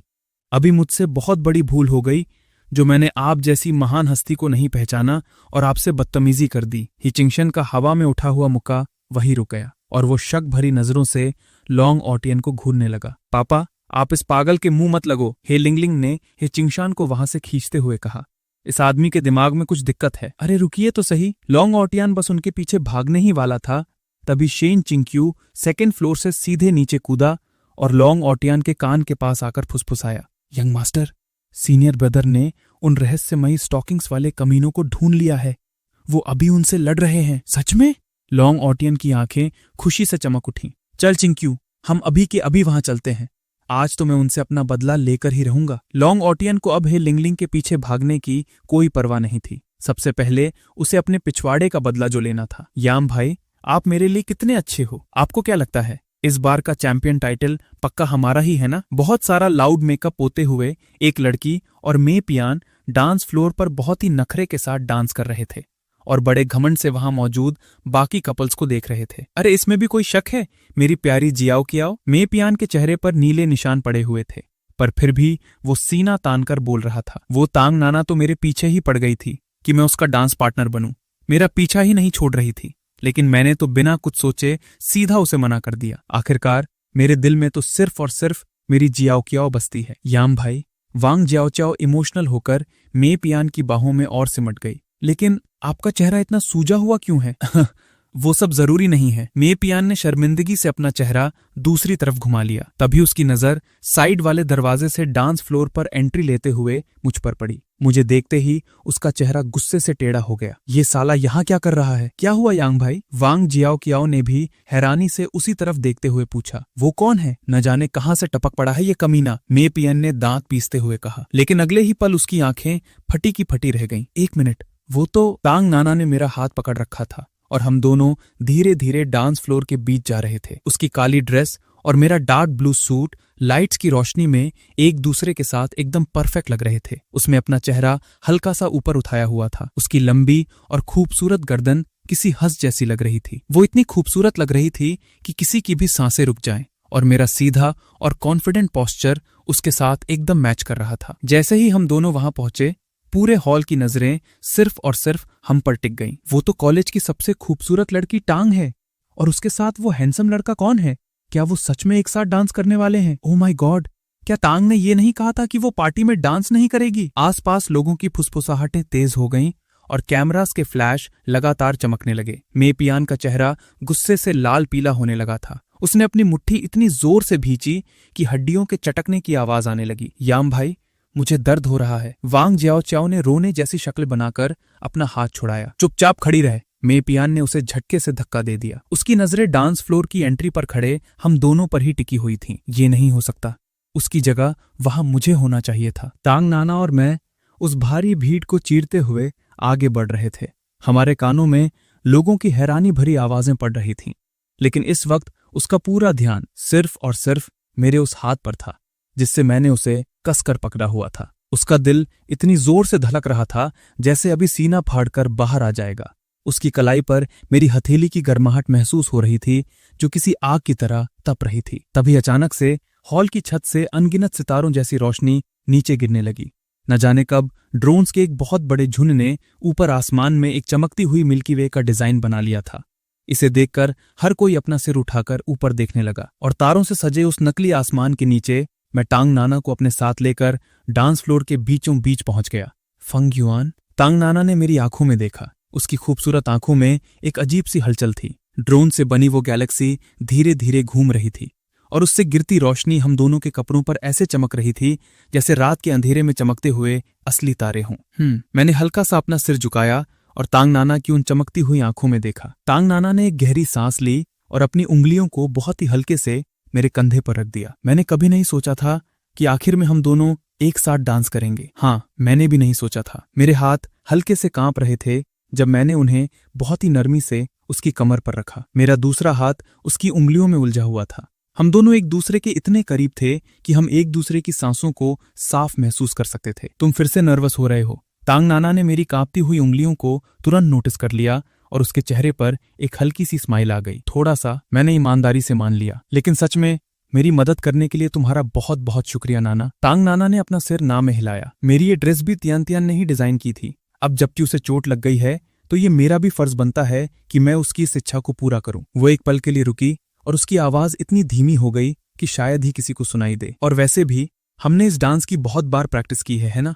तभी म्यूजिक शुरू हुआ। ये मशहूर गाने पोर उना कबेजा का एक रीमिक्स वर्जन था। मेरा सीधा हाथ हल्का सा नीचे खिसका और एकदम सही जगह तांग नाना की कमर के घुमाव पर जाकर टिक गया। मैंने उसे अपने साथ घुमाना शुरू किया। हमारे कदम एक दूसरे के साथ इस तरह मैच कर रहे थे जैसे हम कई सालों से एक साथ डांस करते आ रहे हों। मैंने तांग नाना की कमर को बहुत मजबूती से पकड़ रखा था और उसका हर एक कदम किसी पंख की तरह एकदम हल्का था। मेरे इशारों पर वो डांस फ्लोर पर किसी खूबसूरत लहर की तरह झूम रही थी। आसपास के सभी डांसर्स धीरे धीरे रुक गए और उन्होंने हमारे लिए जगह बना दी। उनकी नजरें हम दोनों की इस चमकती हुई जोड़ी पर टिक गई थीं और हर तरफ से बस तारीफों की आवाजें आ रही थीं। मे पियान भीड़ के एकदम किनारे पर खड़ा था और उसका चेहरा किसी खूंखार जानवर जैसा भयानक लग रहा था। दूसरी तरफ वांग जाओचाओ मेरी तरफ इस कदर अट्रैक्ट हो गई थी कि वो बिना पलकें झपकाए बस मुझे ही देखे जा रही थी। वो डांस फ्लोर के बीचों बीच झूमते हुए हम दोनों को अपनी नफरत भरी नजरों से घूर रहा था। जलन की आग उसे अंदर ही अंदर पूरी तरह से जला रही थी। यान भाई, ये लोग कितना कमाल का डांस कर रहे हैं। वांग जाओ चाओ से खुद को रोके बिना तारीफ निकल ही गई। दफा हो जा यहां से। मे पियान ने उसे जोर से धक्का दिया और मुड़कर उस भीड़ से बाहर निकल गया। दूसरी तरफ by Tian Tian medical room के छोटे से बेड पर गुमसुम सी बैठी थी और बाहर चल रहे म्यूजिक को सुन रही थी। उसके टखने पर रखा बर्फ का पैकेट पिघल चुका था और पानी की बूंदें बेड के किनारे से टपक कर फर्श पर टप टप की हल्की आवाज कर रही थीं। Ding dong Dong. अचानक से एक फोन की घंटी बजी जिससे बाई तियान तियान का ध्यान टूट गया। लेकिन वो मेरा फोन नहीं था। उसका चेहरा हल्का सा बदल गया और उसने अपने कपड़ों के अंदर से एक और बिल्कुल सही सलामत फोन बाहर निकाला। हेलो, ये क्या नौटंकी चल रही है? फोन के दूसरी तरफ से एक बहुत ही भारी और भयानक आदमी की आवाज आई जिसके लहजे में साफ गुस्सा छलक रहा था। थोड़ी सी गड़बड़ हो गई। बाई तियान तियान ने एकदम रूखेपन से जवाब दिया। उसकी आवाज में कोई इमोशन नहीं था। गड़बड़?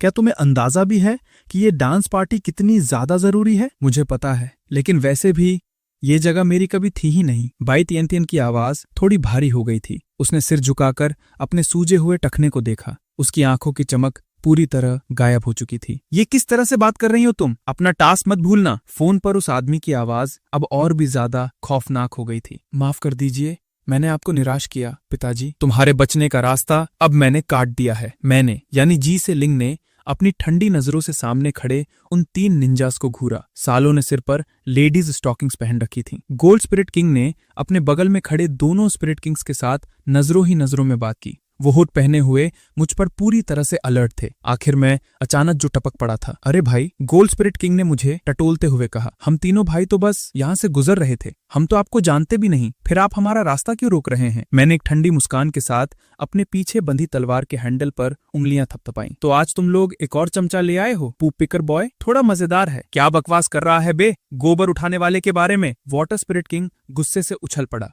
और उसी वक्त मुझ पर हमला करने के लिए तैयार हो गया। लेकिन गोल्ड स्पिरिट किंग ने तुरंत उसे पीछे खींच लिया। शांत रह, जज्बाती मत हो, भूल मत कि हम यहाँ किस काम से आए हैं। तुम तीनों एक साथ आ जाओ, मेरा टाइम बचेगा। मैंने अपनी उंगली से उन्हें उकसाते हुए कहा। मेरी आंखों में उनके लिए सिर्फ और सिर्फ बेइज्जती थी। गोल्ड स्पिरिट किंग भी अब अपना गुस्सा कंट्रोल कर रहा था। उसने भारी आवाज में कहा, अगर आप जानबूझकर हमारा रास्ता रोकेंगे तो फिर हमें भी मजबूरन कुछ करना पड़ेगा। जब दोनों तरफ से तलवारें खिंचने ही वाली थीं, तभी वुड स्पिरिट किंग आगे आया। भाई, हम आज यहाँ लॉन्ग फैमिली के काम से आए हैं। तुम भी एक निंजा हो, तुम्हें पता होना चाहिए कि लॉन्ग फैमिली से पंगा लेने का क्या अंजाम होता है ना? तू हमारे मिशन के बारे में ऐसे कैसे? वाटर स्पिरिट किंग ने हैरानी से वुड स्पिरिट किंग को देखा। उसे समझ नहीं आ रहा था कि वो हमारे मिशन की डिटेल्स क्यों लीक कर रहा है। मुझ पर भरोसा रख, वुड स्पिरिट किंग ने अपने साथियों से फुसफुसाते हुए कहा, पर उसकी नजरें मुझ पर ही टिकी हुई थीं। Long family? मैंने अपनी भौहें हल्की सी ऊपर उठाई। क्या सबूत है कि तुम लॉन्ग फैमिली के लिए काम करते हो? इस वक्त मैंने भी नोटिस कर लिया था कि ये तीनों निंजास, भले ही इन्होंने सिर पर स्टॉकिंग्स पहन रखी थीं, लेकिन ये उन 2 लोगों से अलग थे जिनसे मेरी पहले लड़ाई हुई थी। पर फिर भी मैं पूरी तरह चौकन्ना था। वुड स्पिरिट किंग ने राहत की सांस ली। लगता है मेरा अंदाजा सही था। इस वक्त यहाँ जो निंजा मौजूद हो सकता है वो पक्का लॉन्ग फैमिली का ही आदमी होगा। बॉस, इन्हें दिखा दो। वुड स्पिरिट किंग ने गोल्ड स्पिरिट किंग को इशारा करते हुए कहा। गोल्ड स्पिरिट किंग थोड़ा हिचकिचाया और फिर उसने अपने कपड़ों के अंदर से एक डिब्बी निकाली जिसमें एक लाल रंग की पिल रखी थी। यिन फॉक्स इनर कोर। मैंने उसे देखकर एक गहरी सांस ली। बिल्कुल सही, ये यिन फॉक्स इनर कोर ही है, वुड स्पिरिट किंग ने मुस्कुराते हुए कहा। लॉन्ग फैमिली और हमारे ऑर्गेनाइजेशन का कई सालों का साथ है, लेकिन इस बार जो हुआ वो हमारी उम्मीद से बाहर था। अपनी गलती की माफी मांगने के लिए हमारे लीडर ने खास तौर पर यह कीमती पिल लॉन्ग यंग मास्टर को उनके नुकसान की भरपाई के तौर पर दी है। मैंने अपनी आंखें सिकोड़ी और उस डरावनी लाल चमक वाली पिल को ध्यान से देखने लगा।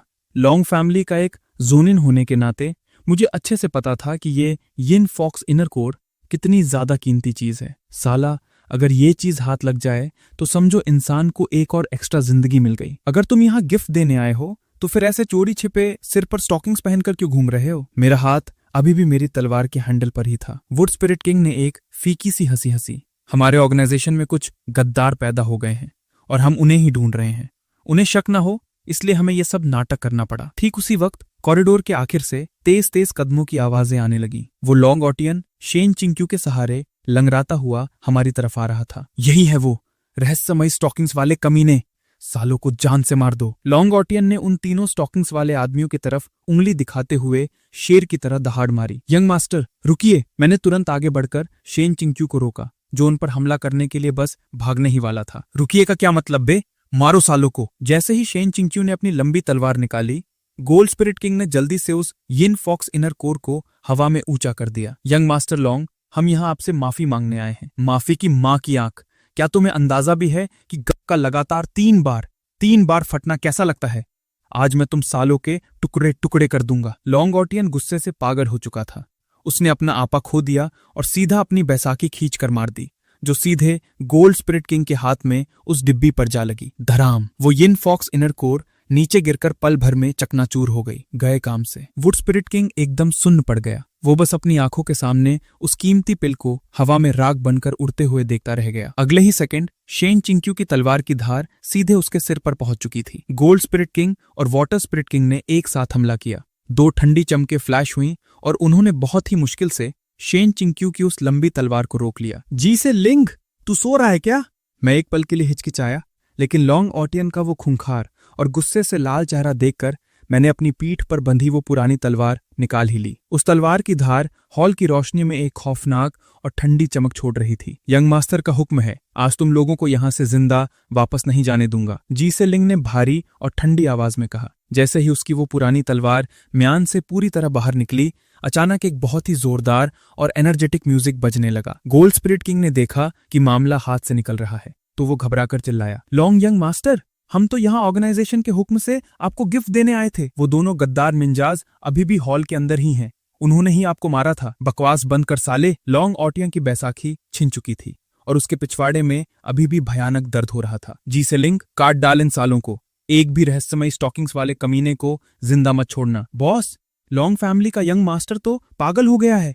अगर हमने अब भी हाथ नहीं उठाया तो ये लोग सच में हमारा कीमा बना देंगे। वाटर स्पिरिट किंग बुरी तरह घबरा रहा था। और साला, कीमा भी इतना बारीक नहीं होता। Gold spirit power. Gold spirit king ने एक खौफनाक दहाड़ मारी। उसने अपने दोनों हाथ झटके से एक साथ जोड़े और उसके शरीर से एक सुनहरी एनर्जी की लहर जोरदार तरीके से फट पड़ी। जी से लिंग को समझ नहीं आ रहा था कि लॉन्ग ऑटियन इतना भड़का हुआ क्यों है और उन्हें जान से मारने पर क्यों तुला है, और वो बार बार पिछवाड़े का जिक्र क्यों कर रहा था। लेकिन अब वो इनर कोर तो बर्बाद हो चुकी थी। अब उन निंजा के लिए सबसे जरूरी था कि कैसे भी करके यहां से जिंदा बाहर निकलें और अपने लीडर को सारी बात बताएं। जी से लिंग की पुरानी तलवार जब उस सुनहरी एनर्जी से टकराई तो लोहे के टकराने जैसी क्लैंग की तेज आवाज गूंज उठी। थोड़ा मजेदार है तो तू भी एक जोनिन है। जी से लिंग की आंखों में एक अजीब सी एक्साइटमेंट चमक उठी। उसने अपनी तलवार की धार घुमाई और किसी भूत की तरह तेजी से गोल्ड स्पिरिट किंग के पीछे पहुंच गया। वहीं दूसरी तरफ वुड स्पिरिट किंग और वाटर स्पिरिट किंग सीधे शेन चिंक्यू से भिड़ गए। उनके होश तब उड़ गए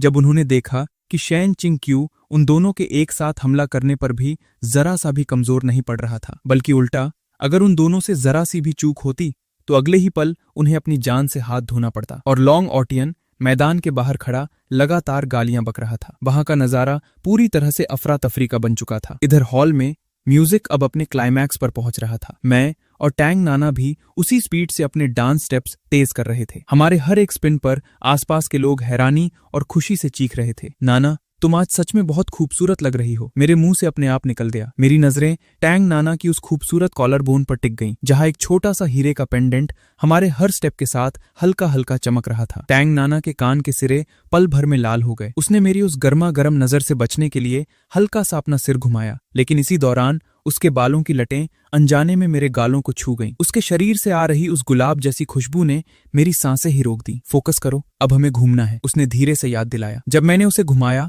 तो उसकी उंगलियों ने मेरे कंधे को और कसकर पकड़ लिया। डांस फ्लोर की बाकी लाइट्स बंद हो गईं और सिर्फ एक स्पॉटलाइट हम दोनों पर फोकस कर रही थी। मेरे हाथों ने टैंग नाना की कमर को मजबूती से थाम रखा था। जब वो पीछे की तरफ झुकी तो मैं भी उसके ऊपर झुक गया। हम दोनों की नाक लगभग एक दूसरे से छू रही थी और हमारी सांसें आपस में टकरा रही थी। इस एक पल के लिए लगा जैसे वक्त यही रुक गया हो। आसपास की हर चीज एकदम धुंधली सी हो गई थी और ठीक उसी वक्त हॉल के बाहर के ग्राउंड में शू जिंगजिंग हाथ में एक मीट काटने वाला भारी क्लीवर लिए अर्थ स्पिरिट किंग और फायर स्पिरिट किंग के पीछे उन्हें काटने के लिए पागलों की तरह भाग रही थी। भागो मत, तुम दोनों कमीनों! शू जिंगजिंग दांत पीसते हुए उस भारी क्लीवर को हवा में घुमा रही थी। चांद की रोशनी में उस क्लीवर की धार खौफनाक तरीके से चमक रही थी।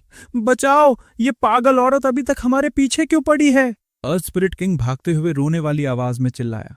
उसके हाथ से लगातार खून बह रहा था। तूने तो कहा था ना कि ये हमारी टीम की है। फायर स्पिरिट किंग की हालत भी कोई खास अच्छी नहीं थी। उसके कपड़े पूरी तरह फट चुके थे और उसकी पीठ पर शू जिंगजिंग ने अपने क्लीवर से कम 10 कट मार दिए थे। मुझे क्या पता था कि ये अचानक से ऐसे बौखला जाएगी। अर्थ स्पिरिट किंग के तो जैसे आंसू ही निकल आए। पिछली बार जब हम मिले थे तो हमने मिलकर उस नकली यंग मास्टर को कूटा था। ऐसा नहीं था कि वो पलटवार नहीं करना चाहते थे, बात ये थी कि वो उससे जीत ही नहीं सकते थे। अर्थ स्पिरिट किंग अभी हाथ से हैंड सील्स बनाने की हालत में भी नहीं था और फायर स्पिरिट किंग के चक्र को तो वो पहले ही पूरी तरह से दबा चुकी थी। ताइजित्सु, भाई तुम मुझे बताओ, एक ऐसी औरत जो एक क्लीवर के वार से पूरा पेड़ चीर सकती है, उसके साथ कोई फिजिकल फाइट कैसे कर सकता है? वहां चलते हैं, फिर हम दोनों अलग अलग डायरेक्शन में भागेंगे। अर्थ स्पिरिट किंग ने अपना सिर घुमाकर खुद को एक शूरिकेन से बचाया। दोनों ने जैसे कोई डूबते को तिनके का सहारा मिला हो वैसे एक झाड़ी के अंदर छलांग मार दी। वुड स्पिरिट, क्या बॉस को ऐसे छोड़कर आना सच में सही है? अगर वो पिट पिट कर मर गया तो क्या होगा? वाटर स्पिरिट किंग और वुड स्पिरिट किंग भी बड़ी मुश्किल से अपनी जान बचाकर भागे थे और हांफते हुए एक झाड़ी के पीछे दुबके बैठे थे। बकवास मत कर, बॉस एक जोनिन है, वो इतनी आसानी से थोड़ी मरेगा। तुझे उस पर भरोसा रखना होगा। वुड स्पिरिट किंग ने अपने माथे का पसीना पोंछते हुए धीमी आवाज में कहा, अभी हमारे लिए सबसे जरूरी ये है कि यहां से जल्दी निकलें और लीडर को सारी बात बताएं। वाटर स्पिरिट किंग ने हाँ में सिर हिलाया। वो दोनों बस उठने ही वाले थे कि अचानक उन्हें अपने पीछे से झाड़ियों के हिलने की सरसर आवाज आई। कौन है? वुड स्पिरिट किंग ने झटके से पीछे मुड़कर देखा और वहां उसने अर्थ स्पिरिट किंग और फायर स्पिरिट किंग को उसी झाड़ी में घुसते हुए पाया। अंधेरे में उन चारों की नजरें एक दूसरे से मिली और वो बस एक दूसरे को घूरते रह गए। तुम! वुड स्पिरिट किंग ने फायर स्पिरिट किंग के सिर पर वो लाल स्टॉकिंग्स देखते ही उन्हें पहचान लिया। गद्दारो! वाटर स्पिरिट किंग गुस्से से गुर्राया। अर्थ स्पिरिट किंग और फायर स्पिरिट किंग ने एक दूसरे को देखकर एक कुटिल मुस्कान दी और फिर बड़ी ही शांति से उन दोनों को झाड़ी से बाहर धक्का दे दिया। वाटर स्पिरिट किंग और वुड स्पिरिट किंग लड़खड़ाते हुए बाहर गिरे, बस जमीन पर मुंह के बल गिरने ही वाले थे। सालो, तुम दोनों गद्दार! मेरे प्यारे भाइयों, जरा हमारे लिए उसे रोक लो ना। वुड स्पिरिट किंग अपनी बात पूरी कर पाता उससे पहले ही अर्थ स्पिरिट किंग ने पीछे से एक जोरदार लात मारी, जिससे वो सीधा मुंह के बल जमीन पर जा गिरा। कमीने, इन दोनों सालों ने हमें फंसा दिया। वाटर स्पिरिट किंग ने गुस्से में जमीन पर मुक्का मारा। उसने ध्यान ही नहीं दिया कि उसके सामने एक साया आ चुका था। तो तुम लोग यहाँ छुपे हो? एक खौफनाक आवाज उनके ठीक ऊपर से आई। शू जिंगजिंग अपने हाथ में वो मीट काटने वाला क्लीवर लिए एकदम ठंडी और जानलेवा नजरों से उनके सामने खड़ी थी। दर्दनाक चीखें गूंज उठी जो रुकने का नाम ही नहीं ले रही थी। झाड़ी के अंदर छुपे उन दोनों अर्थ और फायर ने राहत की सांस ली कि चलो बच गए, पर जैसे ही उन्होंने पीछे मुड़कर देखा, उनके एकदम सामने शेन चिंगच्यू का खौफनाक चेहरा था। उस वक्त हे लिंगलिंग ने हे चिंगशन को टरका दिया था। शैंपेन का ग्लास पकड़े उसने भीड़ में अकेले कोने में बैठी सू याओयाओ को ढूंढ लिया। वो बाहर से तो बड़े ध्यान से अपना जूस पी रही थी, लेकिन उसकी नजरें लगातार डांस फ्लोर के बीचों बीच मेरे और टैंग नाना पर ही टिकी हुई थी। याओयाओ, क्या तुम फिर से मेरे छोटे मार्शल अंकल को छुप छुप कर देख रही हो? अचानक आई इस आवाज से सू याओयाओ बुरी तरह चौंक गई। उसने अपना सिर उठाया, उसकी आंखें हल्की सी बड़ी हो गईं। लिंगलिंग, तुम आ गई? क्या वहां का काम खत्म हो गया? हे लिंगलिंग धप से उसके बगल में बैठ गई और बड़े बिंदास तरीके से उसके कंधे पर हाथ रख दिया। हाँ, होस्टिंग का काम अभी के लिए खत्म हो गया है, उसने सू याओ याओ के कान के पास आकर धीमी आवाज में कहा। और वैसे भी मेरी प्यारी सी लिटिल केक याओ याओ यहां मेरा इंतजार जो कर रही थी। सू याओ याओ की उंगलियां घबराहट में एक दूसरे से उलझने लगी। लिंगलिंग, तुम ऐसे मत बोलो ना। हे लिंगलिंग ने एक शरारती स्माइल के साथ उसके गाल खींचे। क्यों भाई, सिर्फ तुम्हें ही मेरे फेंग युआन को घूरने का हक है क्या? मैं तुम्हें नहीं देख सकती? मैंने ऐसा कुछ नहीं किया। सू याओ याओ ने हड़बड़ाकर अपना सिर नीचे कर लिया। मैं तो बस डांस देख रही थी। ओह, तो मेरा वो फेंग युआन इतना अच्छा डांस भी कर लेता है। पर सच कहूं तो ये सब नाना की वजह से ही है। हे लिंगलिंग ने अपने ग्लास की शराब को घुमाते हुए मुंह बनाया, लेकिन तभी उसे कुछ याद आया। अरे, वो टियान टियन कहाँ गई? उसकी डांस पार्टनर तो वो थी ना, उसकी जगह नाना कैसे आ गई? टियान टियन के पैर में शायद चोट लग गई है, सू याओ याओ ने धीरे से जवाब दिया। उसकी उंगलियां जूस की स्ट्रॉ को गोल गोल घुमा रही थीं। अभी थोड़ी देर पहले ही फैंग उसे अपनी बाहों में उठाकर मेडिकल रूम ले गया था। अभी शायद यूयू वहां उसका ध्यान रख रही है। अच्छा, तो इसका मतलब नाना टियान टियन की जगह डांस कर रही है। हे लिंगलिंग ने सोचते हुए सिर हिलाया और उसकी नजरें फिर से डांस फ्लोर के बीचों बीच हम दोनों की चमकती हुई जोड़ी पर टिक गईं। वो दोनों कितना अच्छा डांस कर रहे हैं, सू याओ याओ ने धीमी आवाज में कहा। उसकी आंखों में थोड़ी सी जलन और एक अजीब सी हसरत चमक रही थी। हे लिंगलिंग कुछ बोलने ही वाली थी कि उसकी नजर डांस फ्लोर के बाहर खड़े एक आदमी पर पड़ी। वो और कोई नहीं, वो साला मे पियान था। यहां भाई, मैं ले आया, एक कटोरा कट हेयर स्टाइल वाले लड़के ने कहा। बहुत बढ़िया। मे पियान ने उस लड़के के हाथ से ड्राइंग पेन्स का एक डब्बा लिया और उसके चेहरे पर एक खौफनाक और कमीनी मुस्कान आ गई। यहां भाई, ये सब करना सही नहीं है ना? वांग जाओ चाओ ने डरते हुए मे पियान के हाथ में उस पंच के डब्बे को देखा। चुप कर, तुझे क्या पता? क्या तुझे चैंपियन नहीं बनना है? बनना है तो फिर बस, जब टंग नाना जैसी कॉलेज ब्यूटी वहां खड़ी है तो तुझे क्या लगता है कि लोग तुझे एक भी वोट देंगे? ये कहते हुए मे पियन ने वांग जाओ क्याओ को खींचा और वापस डांस फ्लोर के अंदर घुस गया। हे लिंगलिंग ने अपनी आंखें सिकोड़ी। उसके कान बहुत तेज थे और उसने मे पियान की वो सारी कमीनी बातें एक एक लफ्ज साफ साफ सुन ली थी। मजेदार, ये साला मे पियान तो पक्का एक नंबर का हरामी है। हे लिंगलिंग ने एक ठंडी हंसी हंसी और एक ही सांस में अपने ग्लास की सारी शैंपेन घटक गई। लिंगलिंग, क्या हुआ? सू याओ याओ ने अपना सिर टेढ़ा करके उसे कंफ्यूजन में देखा। कुछ नहीं। हे लिंगलिंग ने अपना ग्लास नीचे रखा और अचानक से उसकी तरफ देखकर मुस्कुराई। चल याओ याओ, मैं तुझे डांस करवाती हूँ। हम उन दोनों को सारी लाइमलाइट अकेले नहीं खाने दे सकते। क्या? पर मुझे तो डांस करना आता ही नहीं है। मैंने पहले कभी। सू याओ याओ ने घबराकर अपने हाथ हिलाए, पर हे लिंगलिंग ने उसे झटके से खींचकर खड़ा कर दिया। डरती क्यों है? मैं हूं ना, तू बस चुपचाप अपना ये पहला एक्सपीरियंस मेरे हाथों में सौंप दे। हे लिंगलिंग ने सू याओ याओ की एक न सुनी और उसे खींचते हुए सीधे डांस फ्लोर पर ले गई। आज उसने एक भड़कती हुई लाल रंग की बैकलेस ड्रेस पहनी थी, जो सू याओ याओ की लाइट पर्पल ड्रेस के साथ एकदम अलग और कमाल का कॉन्ट्रास्ट बना रही थी। उन दोनों के आते ही सबकी नजरें उन पर टिक गईं। लिंगलिंग, थोड़ा धीरे चलो ना। सू याओ याओ लड़खड़ाते हुए हे लिंगलिंग के स्टेप से मैच करने की कोशिश कर रही थी। नर्वसनेस के मारे उसके गाल लाल हो चुके थे, पर हे लिंगलिंग पूरे बिंदास तरीके से हंस रही थी। उसने अपना हाथ घुमाया और सू याओ याओ को झटके से अपने करीब खींच लिया। उसने अपना दायां हाथ सू याओ याओ की कमर पर रखा और बाएं हाथ की उंगलियों को उसकी उंगलियों में फंसा लिया और उसे म्यूजिक के साथ गोल गोल घुमाने लगी। थोड़ा और खुलकर। हाँ, बिल्कुल ऐसे। हे लिंगलिंग की आवाज में एक अलग ही एक्साइटमेंट था। मेरी लिटिल केक, तू तो बहुत जल्दी सीख रही है। सू याओ याओ के कान शर्म के मारे टमाटर जैसे लाल हो गए थे। वो महसूस कर सकती थी कि हर कोई उन्हें ही देख रहा है, और उससे भी ज्यादा उसकी धड़कनें इसलिए तेज हो रही थीं क्योंकि हे लिंगलिंग का चेहरा उसके एकदम करीब था। घूमते वक्त हे लिंगलिंग के छोटे बाल उसके गालों को छू रहे थे। हे लिंगलिंग के शरीर से आ रही रोज की हल्की सी खुशबू सू याओ याओ की जैस्मिन की खुशबू के साथ आपस में घुल मिल रही थी। मुझे सच में नहीं आता। सू याओ याओ की आवाज किसी मच्छर की भिनभिनाहट जितनी धीमी थी।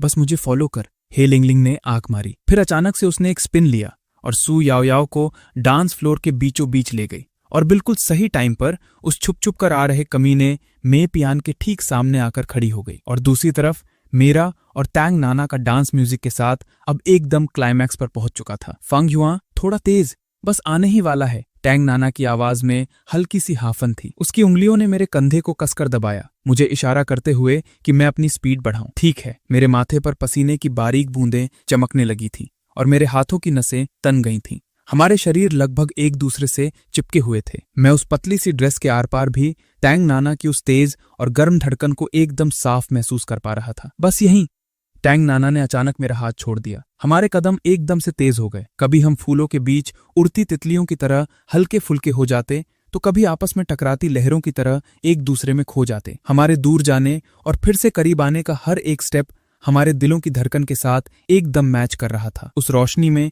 जमीन पर पड़ रही हमारी परछाइयां एक दूसरे में उलझकर किसी खूबसूरत पेंटिंग जैसी लग रही थी। हमारे कदम एक ही धुन पर थिरक रहे थे, जैसे हम पैदा ही एक दूसरे के साथ ऐसे डांस करने के लिए हुए हों। वाह! पूरा हॉल अचानक से जोरदार तालियों और चीखों से गूंज उठा। उसी वक्त एक और चीख निकली, और ये चीख उस साले मे पियां की थी। बस फर्क इतना था कि ये खुशी की नहीं, बल्कि एक भयानक दर्द भरी चीख थी। अरे बाप रे, माफ करना मे पियां क्लासमेट, लगता है मैंने गलती से तुम्हारा पैर कुचल दिया। हे लिंगलिंग ने अनजाने में अपना पैर मे पियां के पैर पर रख दिया था, और उसकी हाई हील की वो नुकीली नोक मे पियां के पैर को बुरी तरह कुचल रही थी। कोई बात नहीं हे ब्यूटी। उस भयानक लात की वजह से मे पियां के पीछे छुपा हुआ वो पिंस का डब्बा बस जमीन पर गिरने ही वाला था, लेकिन इस वक्त वो सिर्फ अपना दर्द पी सकता था। उसने डब्बे को और कसकर पकड़ लिया और अपने चेहरे पर एक ऐसी स्माइल चिपका ली जो रोने से भी ज्यादा गंदी लग रही थी। हे ब्यूटी, आप और सू ब्यूटी सच में बहुत कमाल का डांस कर रही हैं। मे पियां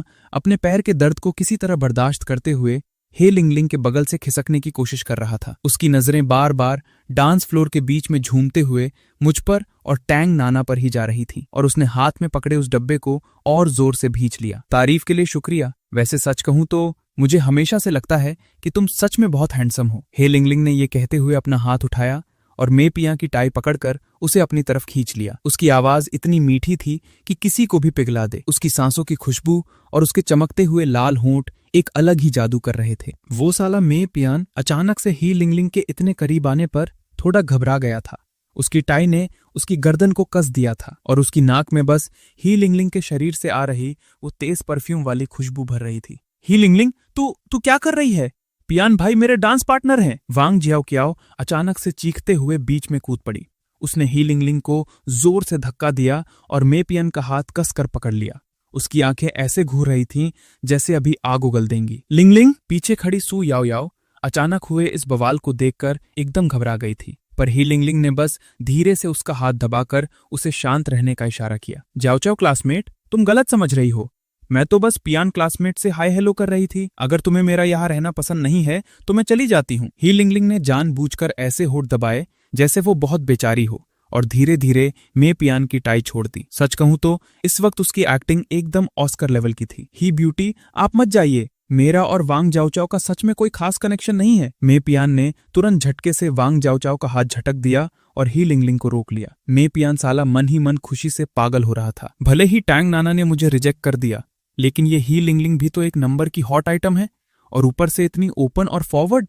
इसे कहते हैं आपदा में अवसर। सच में, पर मुझे तो लग रहा था कि जाओ क्याओ क्लासमेट तुमसे सच्चा प्यार करती है। ही लिंगलिंग ने अपनी भौहें चढ़ाई। मे पियान जिस तरह से पल्ला झाड़ रहा था, उसे देखकर उसकी आंखों में एक अजीब सी नफरत चमक उठी। उसने जानबूझकर अपनी आवाज धीमी की और उसकी उंगलियां हल्के से मे पियान की टाई क्लिप को छूने लगीं। अरे कहाँ? अगर वो मेरे पीछे हाथ धोकर नहीं पड़ती तो मैं उसे अपनी डांस पार्टनर कभी नहीं बनाता। सच कहूं तो मैं तो शुरू से ही आपको अपना पार्टनर बनाना चाहता था। ही ब्यूटी। ये सुनकर वांग जाओक्याओ का चेहरा गुस्से से सफेद पड़ गया। उसकी आंखों में आंसू छलकने लगे। ऊहू, मे पियन कमीने, कल जब तुम मुझे होटल के कमरे में ले गए थे तब तो तुमने ऐसा कुछ नहीं कहा था। तू क्या बकवास कर रही है? कौन गया था होटल? सबको पता है कि मैं पियन कितना शरीफ लड़का हूं। तू मुझ पर झूठा इल्जाम लगाना बंद कर और दफा हो जा यहां से। तुम एक नंबर के धोखेबाज हो। मैं बद्दुआ देती हूं कि तुम अपनी बाकी की जिंदगी जेल में सड़ो। वांग जाओचाओ ने अपनी पूरी ताकत लगाकर मे पियान को जोर से धक्का दिया और रोते हुए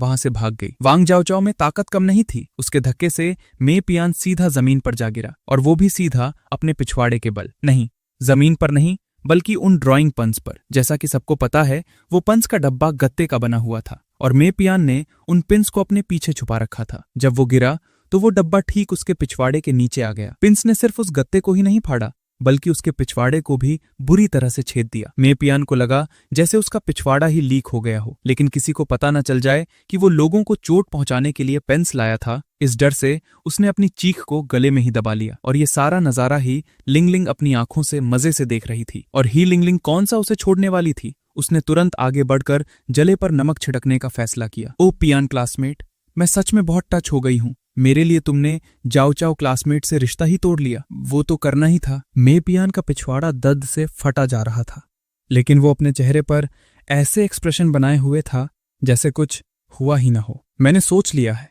चूंकि तुम इतने सच्चे हो तो मैं तुम्हारी डांस पार्टनर बनने के लिए तैयार हूं। जल्दी उठो, हम एक साथ डांस करेंगे। हे लिंगलिंग ने शर्माने का नाटक करते हुए मे पियांग की तरफ अपना हाथ बढ़ाया। वो क्या है ना, मैं अभी अभी झगड़ा करके थोड़ा थक गया हूं। मुझे जमीन पर बैठकर थोड़ा रेस्ट करना है। रेस्ट? पर मेरा तो अभी डांस करने का मन है। पियांग क्लासमेट, क्या तुम मेरे साथ डांस नहीं करना चाहते? हे लिंगलिंग ने मे पियांग की दर्द से कांपती हुई टांगों को देखा और जानबूझकर अपनी आवाज खींचते हुए बोली, क्यों नहीं करूंगा? मे पियांग का चेहरा दर्द के मारे टेढ़ा हो चुका था। उसके माथे से ठंडा पसीना बहकर उसकी शर्ट पर गिर रहा था। उसने अपने दांत कसकर भींच लिए और चुपके से अपना हाथ पीछे ले जाकर अपने पिछवाड़े के नीचे टटोलने लगा। जैसे ही उसकी उंगलियों ने उन नुकीली पंस को छुआ, दर्द के मारे उसकी सांस ही अटक गई। तो फिर इंतजार किस बात का? चलो चलते हैं।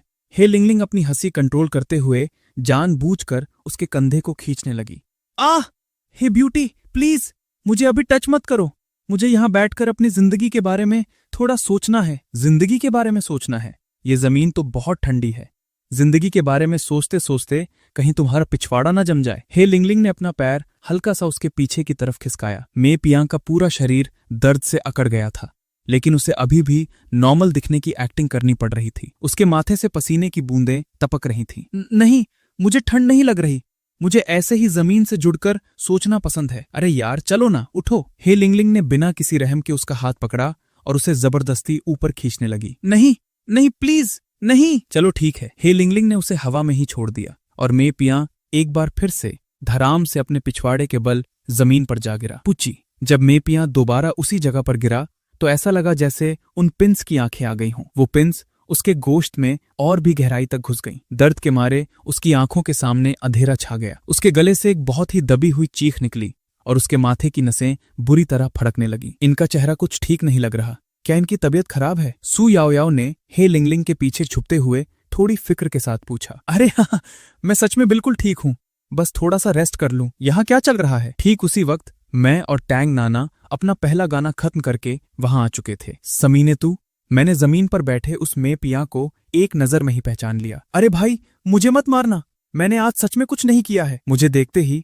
मे पियांग ने डर के मारे अपना चेहरा छुपा लिया। उसे लगा कि आज फिर से उसकी कुटाई होने वाली है। फेंग युआन, ये मे पियांग सच में बहुत अजीब इंसान है। मैंने अपनी जिंदगी में पहली बार किसी को डांस फ्लोर पर बैठकर डांस करते हुए देखा है। हे लिंगलिंग ने हंसते हुए मेरी पीठ थपथपाई। वहां मौजूद लोगों में से सिर्फ उसे और खुद मे पियांग को ही पता था कि असली माजरा क्या है। मे पियांग, अगर तुम्हें डांस नहीं करना है तो यहां से चले जाओ। फालतू में डांस फ्लोर का माहौल मत खराब करो। टैंग नाना ने अपनी भौहें सिकोड़ते हुए कहा। हाँ, सही कह रही हैं। मैं भी देख रहा हूं कि ये कब से यहीं बैठा है, जगह घेर कर बैठा है और कर कुछ नहीं रहा। आसपास खड़े लोग भी बोलने लगे। मे पियांग का चेहरा शर्म और गुस्से से लाल हो गया था, लेकिन इतने सारे लोग उसे देख रहे थे और वो किसी भी हालत में उन पंस का राज बाहर नहीं आने दे सकता था। ठीक है, मैं जा रहा हूं। मे पियांग ने आखिर में डांस फ्लोर से बाहर निकलने के लिए एक बहुत ही अजीब तरीका अपनाया। उसने गहरी सांस ली और धीरे धीरे अपने पिछवाड़े को खिसकाने लगा। आह! वो जैसे ही 1 इंच भी हिलता, उसके मुंह से एक खौफनाक दर्द भरी चीख निकल जाती। उसके खिसकने से उसके पिछवाड़े में चुभी वो पंस गोश्त के अंदर और भी गहराई तक घुस रही थी। दर्द के मारे उसके आंसू और नाक बहकर पूरे चेहरे पर फैल गए थे। वहां खड़े सभी लोग अपनी भौहें सिकोड़े हुए थे और उसे ऐसे घूर रहे थे जैसे वो कोई पागल खाने से छूटा हुआ मरीज हो। क्या ये कोई नया परफॉर्मेंस आर्ट चल रहा है? शायद ये कोई नया रेंगने वाला वर्कआउट है। सुना है इससे ग्लूट्स तगड़े होते हैं। सच में? मैं भी घर जाकर ट्राई करूंगा। मे पियांग को अब दुनिया की कोई परवाह नहीं थी। वो अपने पिछवाड़े के उस भयानक दर्द को सहते हुए किसी केकड़े की तरह आड़ा होकर अपने शरीर को खिसका रहा था। वो बिना खड़े हुए बस किसी तरह डांस फ्लोर से बाहर निकलने की कोशिश में लगा था। अब ये दर्द कितना मजेदार होगा, इसका अंदाजा तुम खुद ही लगा सकते हो। ही लिंगलिंग से और कंट्रोल नहीं हुआ और वो जोर जोर से हंसने लगी। हंसते हंसते उसका पूरा शरीर हिल रहा था। मैंने और टैंग नाना ने एक दूसरे की तरफ देखा। हम दोनों की आंखों में बस एक ही सवाल था कि साला ये चल क्या रहा है? ये सच में बहुत फनी है। रूम पर वापस चलकर मैं तुम सबको आराम से पूरी कहानी बताऊंगी। ही लिंगलिंग हंसते हंसते दोहरी हो गई थी। सू याओयाओ कुछ समझ नहीं पा रही थी। बस उसने चुपचाप ही लिंगलिंग को पकड़ लिया, कहीं हंसते हंसते उसकी सांस ना अटक जाए। उधर हॉल के बाहर जी से लिंग और गोल्ड स्पिरिट किंग एक बार फिर से आपस में टकराए। दोनों की ताकत लगभग एक जैसी ही थी, इसलिए कुछ देर तक कोई समझ नहीं पा रहा था कि कौन जीतेगा। जी से लिंग, काट डाल साले को। अरे यार, ये तो मिस हो गया। कोहनी मार उसे। हाँ, ऐसे ही साले के पिछवाड़े में घुसेड़ दे अपनी तलवार। लॉन्ग ऑटियन साइड में खड़ा एक्साइटमेंट में चीख चीख कर कमेंट्री कर रहा था। जैसे बस चले तो वो खुद ही जाकर लड़ने लगे। जी से लिंग इस वक्त पूरी तरह से जोन में आ चुका था। उसे बहुत लंबे समय बाद कोई ऐसी कांटे की टक्कर वाली फाइट मिली थी। मजा आ गया, क्या बात है। जी से लिंग पागलों की तरह हंस रहा था। उसकी तलवार ने हवा में खौफनाक आर्क बनाया, जिससे गोल्ड स्पिरिट किंग को कई कदम पीछे हटना पड़ा। उसने अपने होठ के किनारे से खून पोंछा और उसकी आंखों में लड़ने की भूख और भी भड़क उठी। आज तो तेरे साथ लड़कर पूरा मजा लूंगा। गोल्ड स्पिरिट किंग अपने कंधे के घाव को पकड़े हुए जी से लिंग को ऐसे देख रहा था जैसे किसी पागल को देख रहा हो। साले, तेरा दिमाग खराब है क्या? गोल्ड स्पिरिट किंग अंदर ही अंदर रो रहा था। वो बेचारा तो यहाँ बस एक गिफ्ट देने आया था और बिना किसी बात के साला एक जानलेवा लड़ाई में फंस गया। और सबसे ज्यादा दिमाग तो तब खराब हो रहा था कि ये हुड वाला आदमी लड़ते लड़ते और भी ज्यादा एक्साइटेड हो रहा था, बिल्कुल किसी साइको की तरह। ऊपर से ये कमीना उसके भागने के सारे रास्तों पर भी नजर रखे हुए था। अब वो चाहकर भी भाग नहीं सकता था। यंग मास्टर, हम सच में आपको नुकसान पहुंचाने नहीं आए थे। वो दोनों गद्दार निंजाज अभी भी हॉल के अंदर हैं। आपको जाकर उनसे बदला लेना चाहिए। लॉन्ग आउटियन ने एक ठंडी हंसी हंसी और अपने दर्द करते पिछवाड़े की तरफ इशारा करते हुए बोला, आज तुम में से कोई भी जिंदा नहीं बचेगा। जी से लिंग, आज जब तक तू इसके कीमे नहीं बना देता तब तक रुकना मत। आजा, आज ये बाप तेरे साथ खेलेगा। जी से लिंग ने अचानक एक खौफनाक दहाड़ मारी और सेज मोड एक्टिवेट करते हुए वापस उस पर टूट पड़ा। गोल्ड स्पिरिट किंग गुस्से में गालियां बकने लगा, पर उसके पास अब सिर्फ खुद को डिफेंड करने के अलावा कोई चारा नहीं था। ये देखकर लॉन्ग आउतियन ने संतुष्टि से अपना सिर हिलाया, लेकिन ठीक उसी वक्त आसमान से काला साया सीधा टपका और आकर ठीक उसके सामने गिरा। आखिरकार मैंने उस पागल औरत से पीछा छुड़ा ही लिया। आने वाले ने सिर पर लाल स्टॉकिंग्स पहन रखी थी। लॉन्ग आउथियान ने उसे एक ही नजर में पहचान लिया। ये वही स्टॉकिंग्स वाला कमीना था जिसने उस दिन अर्थ स्पिरिट किंग के साथ मिलकर उस पर पीछे से हमला किया था। लॉन्ग आउथियान का चेहरा डर के मारे पीला पड़ गया। फायर स्पिरिट किंग ने तब जाकर अपने पैरों के पास पड़े लॉन्ग आउथियान को देखा। उसकी आंखें लालच से चमक उठीं। तुम मेरे पास मत आना। गोल्ड स्पिरिट किंग जो अभी लड़ रहा था, उसने अचानक से टपके फायर स्पिरिट किंग को देखा। फायर स्पिरिट किंग, तू लॉन्ग यंग मास्टर के साथ क्या करने वाला है? फायर स्पिरिट किंग ने लॉन्ग आउथियान का कॉलर पकड़ा और उसे जमीन से हवा में उठा लिया। फिर उसने बड़ी खुशी से गोल्ड स्पिरिट किंग को देखते हुए कहा, क्या बात है बॉस, तो तुम भी लॉन्ग यंग मास्टर की शरण में आ गए? चटाक! ये कहते ही उसने एक जोरदार थप्पड़ लॉन्ग आउथियान के मुंह पर जड़ दिया। लॉन्ग आउथियान इस थप्पड़ से पूरी तरह सुन पड़ गया। वो बस गाली बकने ही वाला था। चटाक चटाक!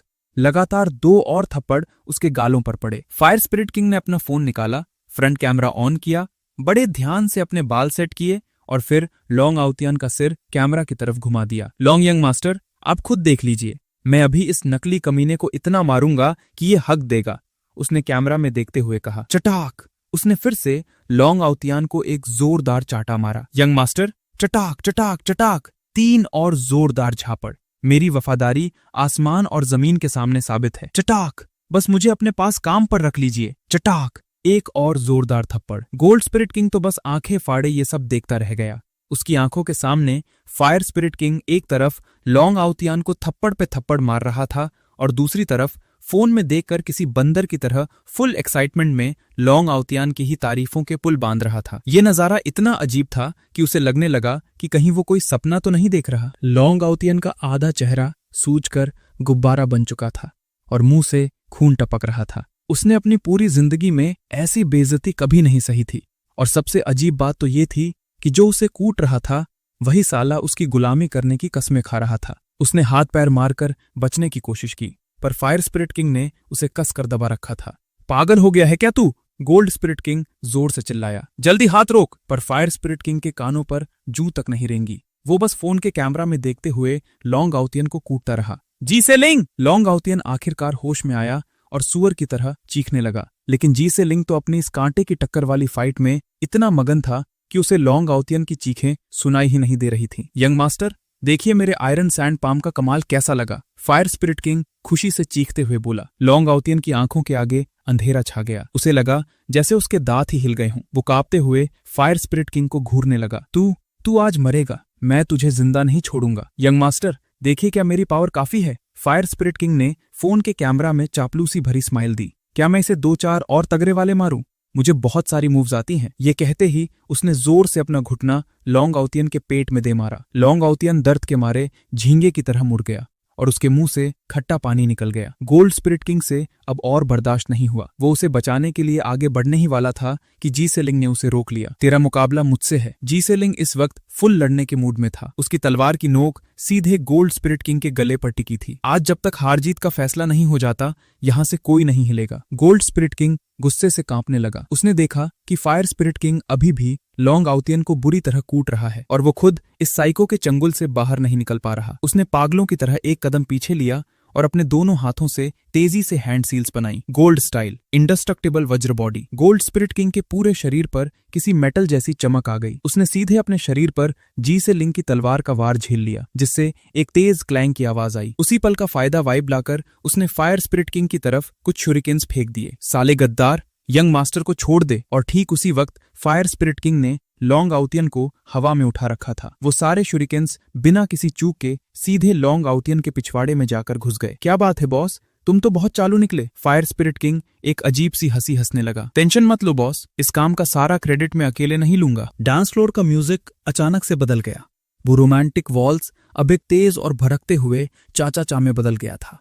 लाइट्स भी तुरंत नियॉन रेड में बदल गईं और ड्रम की बीट्स इतनी तेज हो गईं जैसे तवे पर चने भून रहे हों। नाना, इसके स्टेप्स तो टीचर ने कभी सिखाए ही नहीं थे। म्यूजिक के इस तरह अचानक बदलने से मेरा शरीर एकदम अकड़ गया और मैंने घबराकर टैन नाना की तरफ देखा। तो फिर तुम्हारी टीचर होने के नाते मैं अभी तुम्हें ये सिखाती हूँ। उसकी मखमल जैसी हथेलियों ने फिर से मेरे हाथों को थाम लिया। उसकी खूबसूरत पलकें हल्की सी कांपी और उसकी उन आंखों में अब पूरी तरह से सिर्फ मेरा ही चेहरा नजर आ रहा था। टैंग नाना ने अपने पैरों की उंगलियों से जमीन को हल्का सा टैप किया और उसकी ड्रेस लहरों की तरह आधी गोल घूम गई। उसकी उंगलियों ने मेरे सीने पर हल्का सा धक्का दिया और उस चाचा चा डांस का वो नखरे वाला फील एकदम से फूट पड़ा। वो अचानक मेरे करीब आई। उसकी गर्म सांसें मेरे कानों को छूने लगी और उसकी आवाज में एक अजीब सा नशा था। सजा मिलेगी तुम्हें, हिक। तब जाकर मेरा ध्यान इस बात पर गया कि टैन नाना के गाल एक अजीब सी लालिमा लिए हुए थे और उसकी नजरें भी थोड़ी धुंधली लग रही थीं। सजा मिलेगी? मैं तुम्हें सजा देती हूँ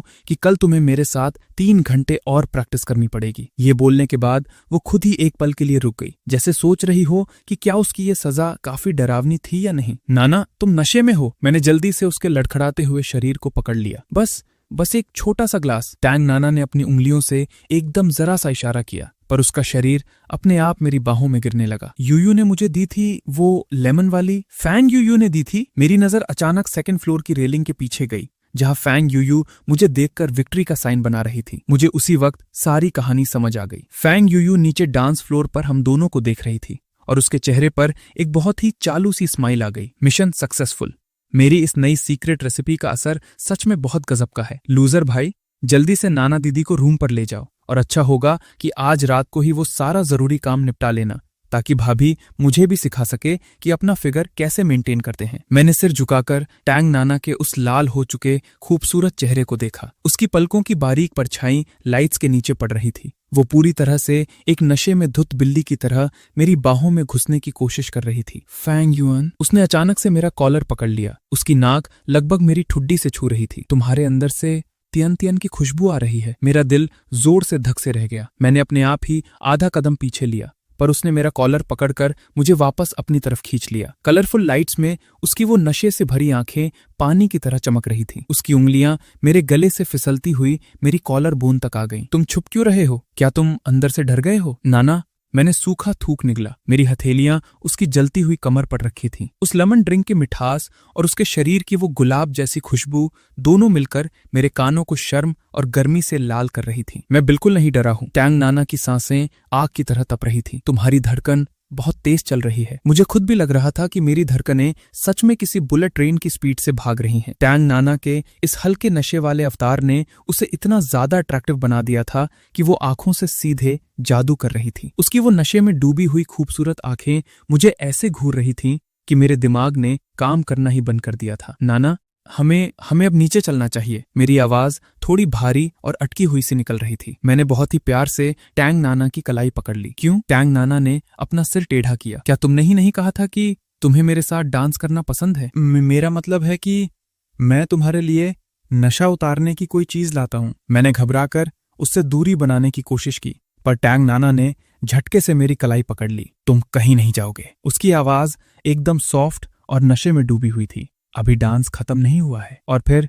उसने अपने आप ही मुझे खींचकर एक गोल चक्कर घुमाया। उसकी ड्रेस हवा में उड़ी, पर तभी वो लड़खड़ाई और पूरी की पूरी मेरी बाहों में आ गिरी। संभल कर! मैंने जल्दी से उसकी कमर पकड़ ली। हम दोनों के शरीर एक दूसरे से एकदम चिपक गए थे। उस पतली सी ड्रेस के आर पार मैं टैंग नाना के परफेक्ट फिगर के हर एक इंच को एकदम साफ महसूस कर पा रहा था। टैंग नाना ने अपना चेहरा ऊपर उठाया। उसके लाल होंठ हल्के से खुले हुए थे और वो अपनी उन नशीली आंखों से मुझे देख रही थी। फांग युआन। ठीक उसी वक्त मुझे लगा जैसे मेरे पीछे से किसी ने मेरी शर्ट का कोना खींचा हो। मैंने मुड़कर देखा तो वहां शर्म से लाल चेहरे के साथ सू याओ खड़ी थी। फैंग, थोड़ी देर बाद क्या तुम मेरे साथ एक डांस कर सकते हो? बस एक। सू याओ की आवाज इतनी धीमी थी कि मुश्किल से ही सुनाई दे रही थी। उसकी उंगलियों ने अपनी ड्रेस को कसकर पकड़ा हुआ था, पर उसकी आंखों में मेरे लिए एक अलग ही चमक थी। अभी अभी उसे अचानक ये ख्याल आया था कि शायद मेरे साथ डांस करने से उसे अपनी खोई हुई यादों का कोई हिस्सा वापस मिल जाए। हाँ, बिल्कुल कर सकता हूँ याओ। मैंने सिर हिलाया, पर फिर मैंने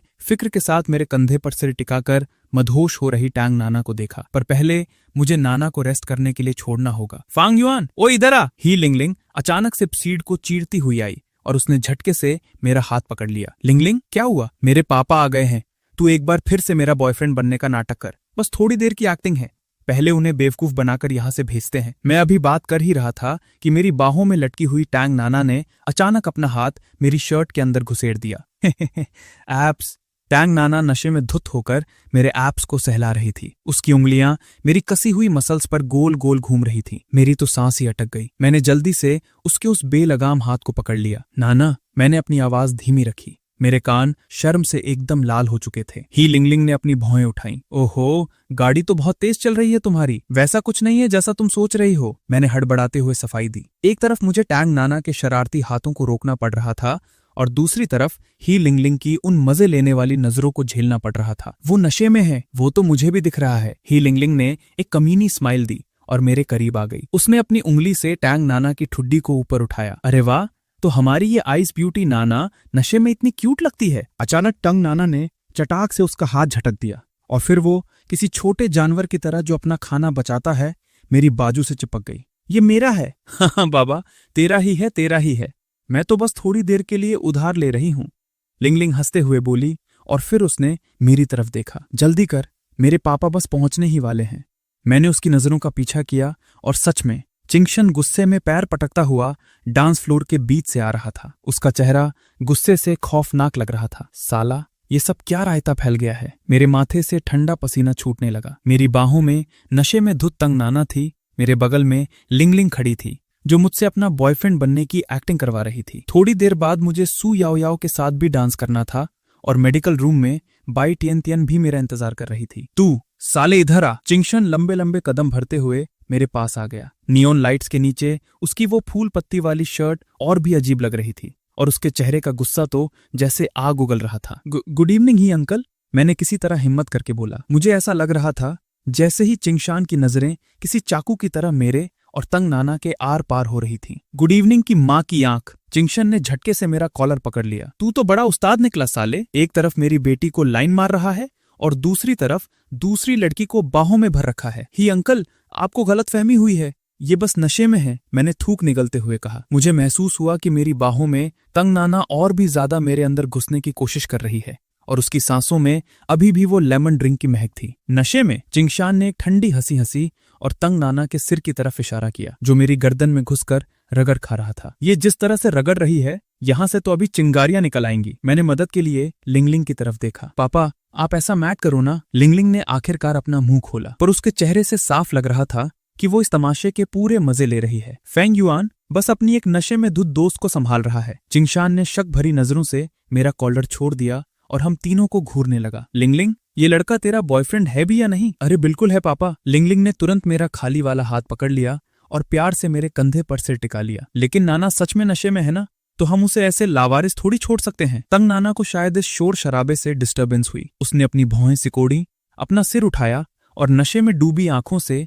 चिंगशान को देखने लगी। अंकल, आप बहुत शोर कर रहे हो। फिर उसने अपना मुंह मेरी गर्दन के पास लाया। गुड बॉय, टीचर तुम्हें रिवॉर्ड देगी, और मेरे एडम्स एप्पल को चाट लिया। टीचर? ये इस साले की टीचर है। चिंगशान की आंखें तो जैसे बाहर ही आ गईं। उसने मेरी गर्दन पर उस चमकते हुए गीले निशान की तरफ इशारा किया। उसकी उंगलियां कांप रही थीं। साले, तूने तो अपनी टीचर तक को नहीं छोड़ा। बड़े तगड़े खेल खेल रहा है तू। अरे नहीं नहीं, नाना बस मुझे डांस सिखा रही थी। मेरी गर्दन पर तंग नाना के चाटने से मुझे गुदगुदी हो रही थी और मेरा पूरा चेहरा टमाटर की तरह लाल हो चुका था। पापा, लिंगलिंग ने जल्दी से बात संभालने की कोशिश की। नाना मेरी रूममेट है। मैंने ही फेंग युआन को बोला था कि वो इसका ध्यान रखे। हे चिंगशन अभी भी हम तीनों को शक की नजरों से देख ही रहा था कि अचानक उसने देखा कि तंग नाना का हाथ मेरी शर्ट के अंदर घुस रहा है। उसने तुरंत चटाक से उस बेलगाम हाथ को मारकर हटा दिया। ये क्या बदतमीजी है? लिंगलिंग, तू इसे कंट्रोल क्यों नहीं करती? मैं क्यों कंट्रोल करूं? हे लिंगलिंग में अचानक पंजों के बल खड़ी होकर मेरे गाल पर किस कर दिया। हम दोनों का प्यार तो एकदम मस्त चल रहा है। अरे सू याओ याओ ये सब देखकर खुद को रोक नहीं पाई और अपने मुंह पर हाथ रखकर धीरे से चीख पड़ी। उसका चेहरा पल भर में पके हुए सेब जैसा लाल हो गया। अपनी बेटी की ये नौटंकी देखकर हे चिंगशन का तो दिमाग ही सुन पड़ गया। उसने मेरी गर्दन पर तंग नाना के छोड़े हुए उस गीले निशान को देखा और फिर मेरे गाल पर जहां हे लिंगलिंग ने किस किया था उसे देखा। गुस्से से उसके माथे की नसें फटने को हो रही थीं। आजकल के तुम जवान लोग भी ना।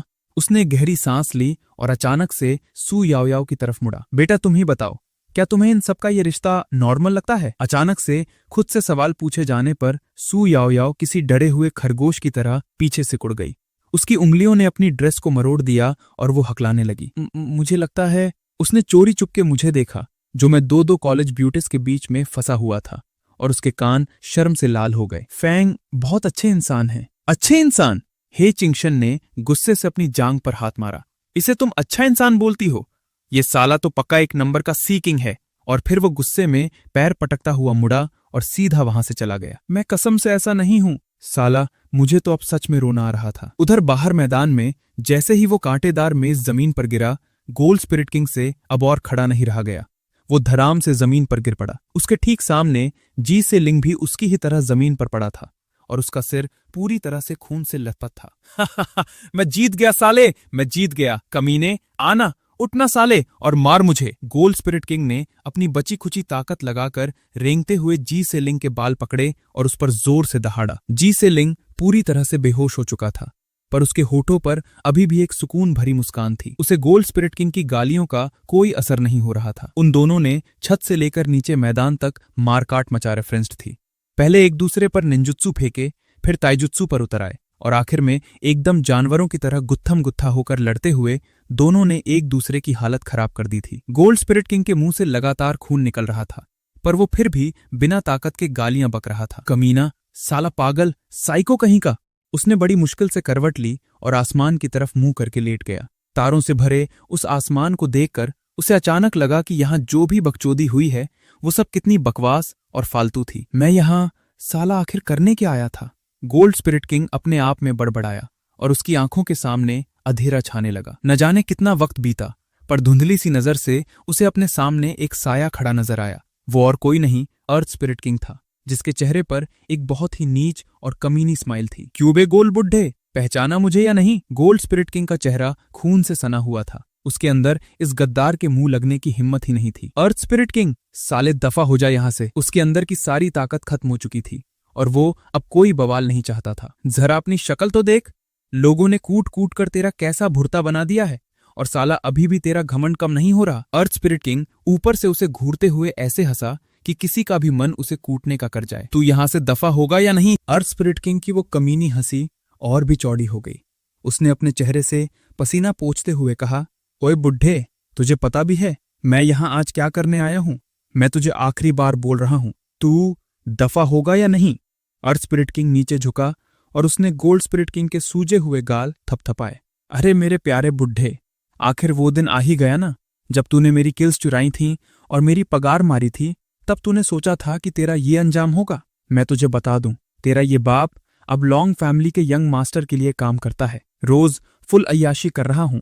उस फालतू के ऑर्गेनाइजेशन से तो लाख गुना बेहतर है। लेकिन हाँ, तेरा ये अर्थ स्पिरिट किंग कोई बदला लेने वाला इंसान नहीं है। अगर तू मेरी वो सारी काटी हुई पगार आज ब्याज के साथ मुझे वापस कर दे तो मैं आज तुझे जिंदा छोड़ दूंगा। गोल्ड स्पिरिट किंग ने अपना सिर हिलाया और अपनी दोनों खूंखार आंखों से उसे घूरने लगा। ओहो साले, तू तो अभी भी हिल रहा है। अर्थ स्पिरिट किंग ने अपना हाथ पीछे खींचा और उसका मजाक उड़ाना जारी रखा। हिम्मत है तो अपने इस बाप पर एक उंगली भी उठाकर दिखा। टीएस के टिस्क टिस्क, साले अपनी शक्ल देख जरा। ले आ, मार मुझे, इधर मार, मारना जहां तेरा मन करे वहां मार।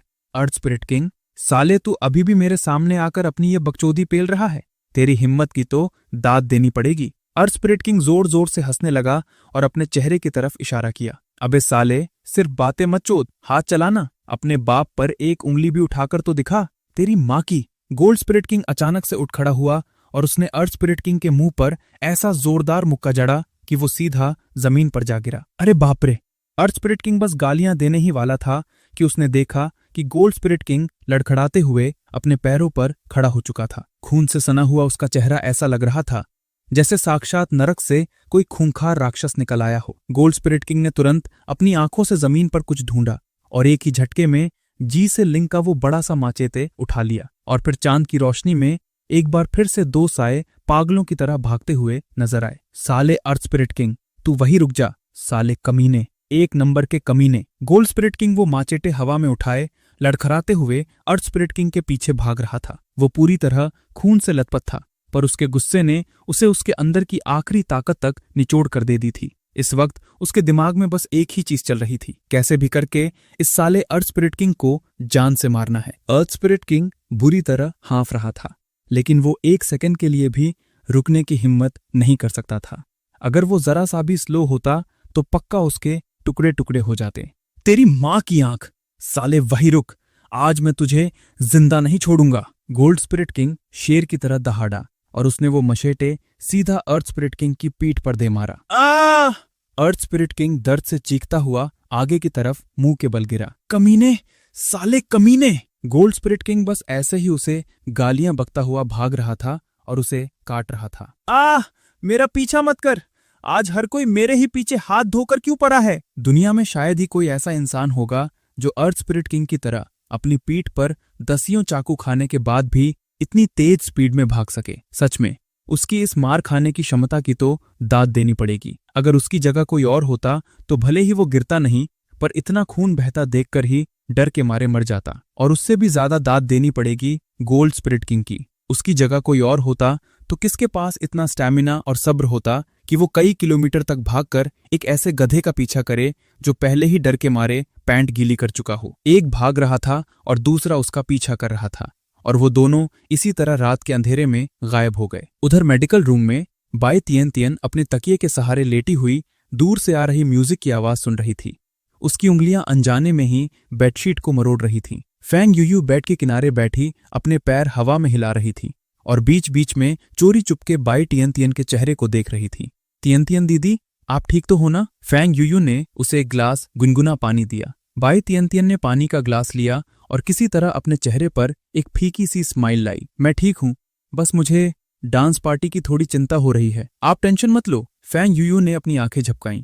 मेरा भाई और नाना दीदी बहुत मस्त डांस कर रहे हैं। अभी थोड़ी देर पहले ही मैंने देखा कि वो दोनों। उसने अचानक से अपना मुंह बंद कर लिया। उसे समझ आ गया था कि वो बातों बातों में कुछ ज्यादा ही बोल गई है। बाई तियन तियन की उंगलियों ने ग्लास को कसकर पकड़ लिया और ग्लास के पानी में हल्की सी लहरें उठने लगी। उसने अपनी पलकें झुका ली और उसकी आवाज इतनी धीमी थी कि मुश्किल से ही सुनाई दे। अच्छा, अरे हाँ बिल्कुल। फैंग यूयू तुरंत उसके पास बेड पर बैठ गई और बाई तियन तियन का हाथ पकड़ लिया। नाना दीदी एकदम प्रोफेशनल्स की तरह डांस करती हैं।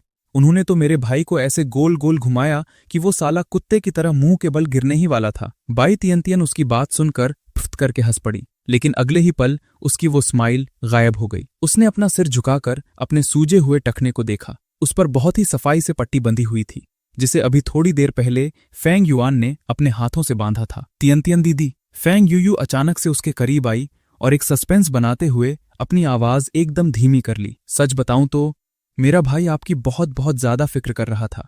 जब वो आपको अपनी बाहों में उठाकर यहां लाया था ना, तो उसके हाथ कांप रहे थे। मैंने उसे अपनी पूरी जिंदगी में इतना नर्वस कभी नहीं देखा था। सच में मैं कसम खाकर कहती हूं, अगर मैं झूठ बोलूं तो मैं कुत्ता बन जाऊं। फेंग यूयू ने अपनी 3 उंगलियां हवा में उठा दी। उसने खास तौर पर मुझे कहा है कि मैं आपका अच्छे से ध्यान रखूं, और बोला है कि जैसे ही उसका डांस खत्म होगा वो तुरंत भागकर आपके पास वापस आएगा। बाई टियनतियन ने अपने होंठ दबाए और किसी तरह अपनी एक स्माइल ले आई।